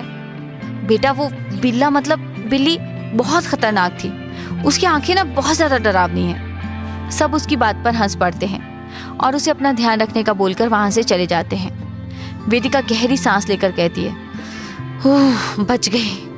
तभी काव्या उसके सामने आ जाती है। उसे देखकर वेदिका एकदम हड़बड़ा जाती है। काव्या अपनी आंखें छोटी करके उसे घूरने लगती है। ऐसे क्या घूर रही है? घूर नहीं रही हूँ, देख रही हूँ कि तू इतनी डरी हुई क्यों है, इतना पसीना क्यों आया हुआ है। बताए तो था बिल्ली है। बिल्ली थी कि बिल्ला? वेदिका उसे देखती है तो काव्या अपनी आई विंक करती है। वेदिका उसे धक्का देकर कहती है, बिल्ली थी और तू जा यहाँ से, मुझे नींद आ रही है। काव्या हंसते हुए कहती है, तुझे नींद आ रही है, लेकिन तेरा बागड़ बिल्ला तो तुझे मिलने को बेचैन है, इसलिए खिड़की से कूदकर यहाँ आ गया। वेदिका हैरानी से उसे देखती है तो काव्या अपने कंधे उचका देती है। अरे तू मुझे क्यों देख रही है? अपने बिल्ली को मतलब बागड़ बिल्ली को पर्दे से बाहर निकाल। इतना बोलकर काव्या हंस पड़ती है और वेदिका शर्म से लाल हो जाती है। बाहर आ जाओ साहिल, कोई नहीं है यहाँ। काव्या की बात सुनकर साहिल बाहर आता है। तुम्हें कैसे पता? थोड़ा बहुत ध्यान हम भी रखते हैं कि इन मैडम के चेहरे की ये लाली क्यों है और किसकी वजह से आई है। उसकी बात पर दोनों मुस्कुरा देते हैं। काव्या वेदिका के माथे पर किस करती है। साहिल जल्दी चले जाना यहाँ से, वरना अगर यहाँ किसी को पता चल गया ना तो बेवजह हंगामा हो जाएगा, तो ध्यान रखना। साहिल हाँ में सिर हिला देता है। काव्या मुस्कुराकर वहां से चली जाती है। वेदिका जल्दी से गेट बंद करती है और साहिल का हाथ पकड़कर अंदर ले आती है। आप यहाँ क्या कर रहे हैं? मना किया है ना हमें मिलने से, फिर भी। हाँ रोमांटिक ना, एक मैं हूँ जो तुमसे मिलने के लिए मरा जा रहा हूँ और एक तुम हो जिसे कोई फिक्र ही नहीं है। हो गया आपका, अब जाइए यहाँ से। अरे क्या? अरे मिल लिए ना, मुझे देख लिया, अब जाइए यहाँ से। पक्का चला जाऊं?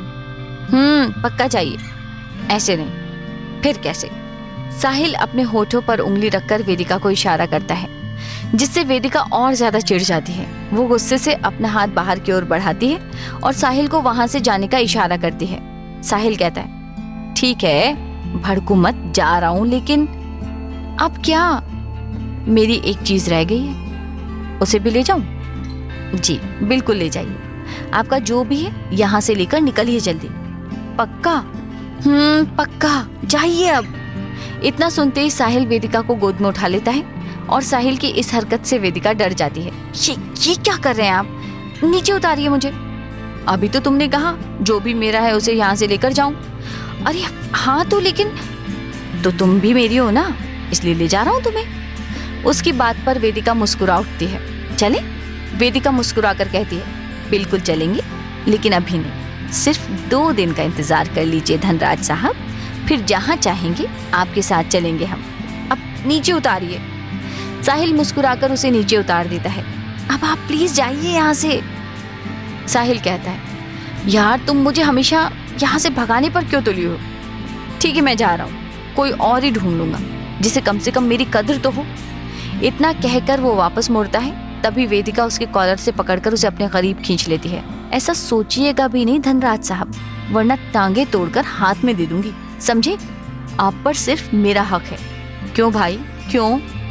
कब्जा किया हुआ है तुमने मुझ पर। हाँ, और आप इसे हक समझिए या कब्जा, लेकिन आप सिर्फ मेरे हैं, सिर्फ मेरे। किसी और के बारे में सोचा भी ना तो? साहिल हाथ जोड़कर कहता है, अरे नहीं सोच रहा किसी और के बारे में, और वैसे भी तुम्हें पटाने के लिए इतनी मशक्कत करनी पड़ी कि अब दूसरी को पटाने में तो मैं बूढ़ा ही हो जाऊंगा। रहने दो, तुमसे ही काम चला लूंगा। ध्यान रखिएगा ये बात, वरना। साहिल उसे अपनी बाहों में भरकर, जी हम समझ गए, हमारे दिल में, हमारी जिंदगी में आप थे, आप हो, आप ही रहोगे, समझे? उसकी बात पर वेदिका मुस्कुराकर हाँ में सिर हिला देती है। अच्छा अब चलो मेरे साथ, साहिल कहता है। वेदिका कहती है, कहाँ? चलो बताता हूँ, सरप्राइज है। लेकिन कहाँ? फिर साहिल उसके होठों पर उंगली रखकर, कितना बोलती हो यार, अब चलो भी बताता हूँ। फिर साहिल वेदिका का हाथ पकड़ता है और गेट खोलता है। फिर इधर उधर देखता है और तेजी से नीचे आता है। पूरे घर में अंधेरा छाया हुआ था। दोनों दबे पांव बाहर आते हैं और हल्के से गेट बंद कर देते हैं। साहिल वेदिका को लेकर बाहर आता है जहाँ एक बुलेट खड़ी हुई थी। वेदिका हैरानी से उसे देखती है। साहिल चाबी उसकी ओर बढ़ा देता है। चले? आपको कैसे पता ये? तुम्हारे बारे में सब पता है मुझे। तुम्हारा ही सपना था ना कि तुम अपनी शादी से पहले अपने शिव के साथ एक बार ड्राइव पर जाना चाहती हो, तो चलो। वेदिका जल्दी से साहिल के गले लग जाती है। Thank you Shiv, thank you so much. चलो भी, वरना यही सुबह हो जाएगी और फिर तुम मुझे ही ब्लेम करोगी कि मैं तुम्हारा इतना सा भी सपना पूरा नहीं कर पाया। चलो अब। वेदिका मुस्कुराकर उससे अलग होती है और बाइक पर बैठ जाती है। साहिल भी उसके पीछे बैठ जाता है। वेदिका हेलमेट लगाती है और बाइक स्टार्ट कर देती है और दोनों निकल जाते हैं पुणे की सड़कों पर। दोनों बहुत देर तक ऐसे ही घूमते रहते हैं। वेदिका कहती है, चलिए मैं आपको अपनी फेवरेट जगह पर लेकर चलती हूँ। साहिल मुस्कुरा देता है। वेदिका फिर से बाइक आगे बढ़ा देती है। थोड़ी देर बाद दोनों एक झील के किनारे पहुंचते हैं। दोनों बाइक से उतरते हैं और झील के किनारे पर आ जाते हैं। चांद की रोशनी में वहां का नजारा बहुत ही खूबसूरत लग रहा था। दोनों आकर किनारे पर बैठ जाते हैं। वेदिका साहिल के कंधे पर अपना सिर टिका देती है। शिव, एक बात पूछूं आपसे? पूछो। शिव, अगर कभी ऐसा हुआ कि मैं आपसे दूर हो गई या आपकी जिंदगी से चली गई, तो आप क्या करोगे? साहिल एक पल उसे देखता है, फिर सामने देखने लगता है। ऐसा सवाल क्यों? ऐसे ही मन में आया। आप बताइए ना, क्या करेंगे आप? करना क्या है? कोई दूसरी पटा लूंगा। वेदिका उदासी से कहती है। सच में? क्या सच में यार? तुम्हारी जगह कभी कोई नहीं ले सकती, ना मेरे दिल में, ना मेरी जिंदगी में। देखो, मैं ये नहीं कह रहा कि तुम्हारे बिना मर जाऊंगा, क्योंकि मेरी जिंदगी सिर्फ तुम्हारी या मेरी नहीं है, रूही की भी है। तुम्हारे बाद मैं जिंदा तो रहूंगा, लेकिन जी नहीं पाऊंगा। तुम हो तो ही मैं हूं। वेदिका है तो शिव है, वेदिका नहीं है तो शिव भी नहीं। वेदिका के बिना सिर्फ साहिल धनराज गिल रहेगा, जिसे सिर्फ अपने काम से मतलब होता था, जो न हंसना जानता था न जीना, जिसे सिर्फ पैसे से और अपने काम से मतलब होता था, जो एक पत्थर था। उसे दुनिया से कोई मतलब नहीं। उसकी दुनिया सिर्फ रूही से शुरू होती है और रूही पर ही खत्म। लेकिन शिव की जिंदगी में तुम भी हो। तुम्हारे बिना शिव जी नहीं पाएगा। साहिल अपनी बात पूरी करता उससे पहले ही वेदिका उसके होठों पर अपना हाथ रख देती है और नाम में सिर हिला देती है। वेदिका उसके गले लगकर, ऐसी बात मत बोलिए शिव, कुछ नहीं होगा आपको, कुछ नहीं। आगे से मुझे छोड़कर जाने के बारे में सोचना भी मत, वरना जान दे दूंगा, समझी? वेदिका मुस्कुराकर हाँ में सिर हिला देती है। तभी साहिल का फोन बजता है। साहिल फोन उठाता है। हाँ बोल। भाई कहाँ है तू, कब आ रहा है? सब तेरे बारे में पूछ रहे हैं। आ रहा हूँ थोड़ी देर में। ठीक है, जल्दी आ। साहिल ठीक है बोलकर फोन रख देता है। अब चले? वेदिका कहती है। थोड़ी देर और रुकते हैं ना प्लीज। लेकिन प्लीज। तभी बारिश शुरू हो जाती है। दोनों भीगने लगते हैं। साहिल जल्दी से बाइक की ओर भागता है, लेकिन वेदिका अपने दोनों हाथ खोलकर गोल गोल घूमने लगती है। साहिल वापस मुड़कर देखता है। वेदिका अभी भी बेफिक्र होकर बारिश में भीग रही थी। साहिल उसके पास वापस आता है और उसे चलने को बोलता है, लेकिन वेदिका उसकी बात नहीं सुनती। साहिल चुपचाप खड़ा होकर उसे देखने लगता है। वेदिका बारिश में भीगने की वजह से और भी ज्यादा खूबसूरत लग रही थी। अब तक वो पूरी तरह से भीग चुकी थी और उसके कपड़े भीगने की वजह से उसके शरीर से चिपक गए थे। ये देखकर साहिल अपनी नजरें घुमा लेता है और अपनी शर्ट उतारकर उसके कंधों पर रख देता है। उसकी इस हरकत पर वेदिका मुस्कुरा उठती है। फिर दोनों वहां से घर के लिए निकल जाते हैं। थोड़ी देर बाद दोनों घर पहुंचते हैं। साहिल वेदिका को ड्रॉप करता है और फिर होटल चला जाता है। अगले दिन संगीत का फंक्शन रखा जाता है। पूरा घर बहुत ही शानदार तरीके से सजाया गया था, जो कि हमेशा की तरह रूही का ही काम था। देखते ही देखते शाम हो जाती है। सब रेडी होकर बाहर आते हैं और अपनी अपनी जगह पर बैठ जाते हैं। साहिल और वेदिका को सबसे आगे बड़े से काउच पर बैठाया जाता है और फिर संगीत का प्रोग्राम शुरू होता है। सबसे पहले रूही और बाकी सब लड़कियां आती हैं और गाना शुरू होता है और ये एक भांगड़ा होता है। भांगड़ा खत्म होता है, सब डांस पर तालियां बजाते हैं और हुटिंग करते हैं। उसके बाद रूही आस्था और अथर्व को बुलाती है। दोनों स्टेज पर आते हैं और गाना शुरू होता है। हाय दो नैन सितारे, चांद सा मुखड़ा क्या कहना उस, शाही जोड़ा पहन के आई जो बन ठन के, वही तो मेरी स्वीट हार्ट है। इसके बाद में दोनों ने बहुत अच्छा डांस किया। फिर रूही रजत और श्रेया को बुलाती है और वो कोई ट्विस्ट वाले गाने, ट्विस्ट कमरिया गाने पर डांस करते हैं। दोनों एकदम मस्ती में डांस करते हैं, सबको बहुत पसंद आता है। फिर रूही अवनी और कबीर को बुलाती है और वो दोनों डांस करते हैं। अख दे कटोरे सुरमा बटोरे, लक दे छिछोरे बड़े हाई फाई, दिल पे डराती सादे चले जाती, मारे दिल गुलाटी पूछे वाई वाई। इस गाने पर दोनों डांस करते हैं। एवी एवी एवी एवी लुट गया। इस गाने पर दोनों अबीर और कवनी नोक झोंक को बड़े अच्छे से करते हैं और डांस करते हैं। फिर रूही ऋषभ और काव्या को बुलाती है और वो दोनों एक पंजाबी गाने पर डांस करते हैं, है सौदा खरा खरा। सब दोनों की केमिस्ट्री देखकर बहुत खुश हो जाते हैं। दोनों वापस आकर अपनी अपनी जगह बैठ जाते हैं। फिर रूही अनाउंसमेंट करती है, तो दिल थाम कर बैठिए, अब आ रहे हैं हमारे लव बर्ड्स और would be bride and groom. Have a big hand for our lovely couple. और सभी हुटिंग करने लगते हैं। साहिल मुस्कुराकर साइड में देखता है, लेकिन वेदिका वहां नहीं होती।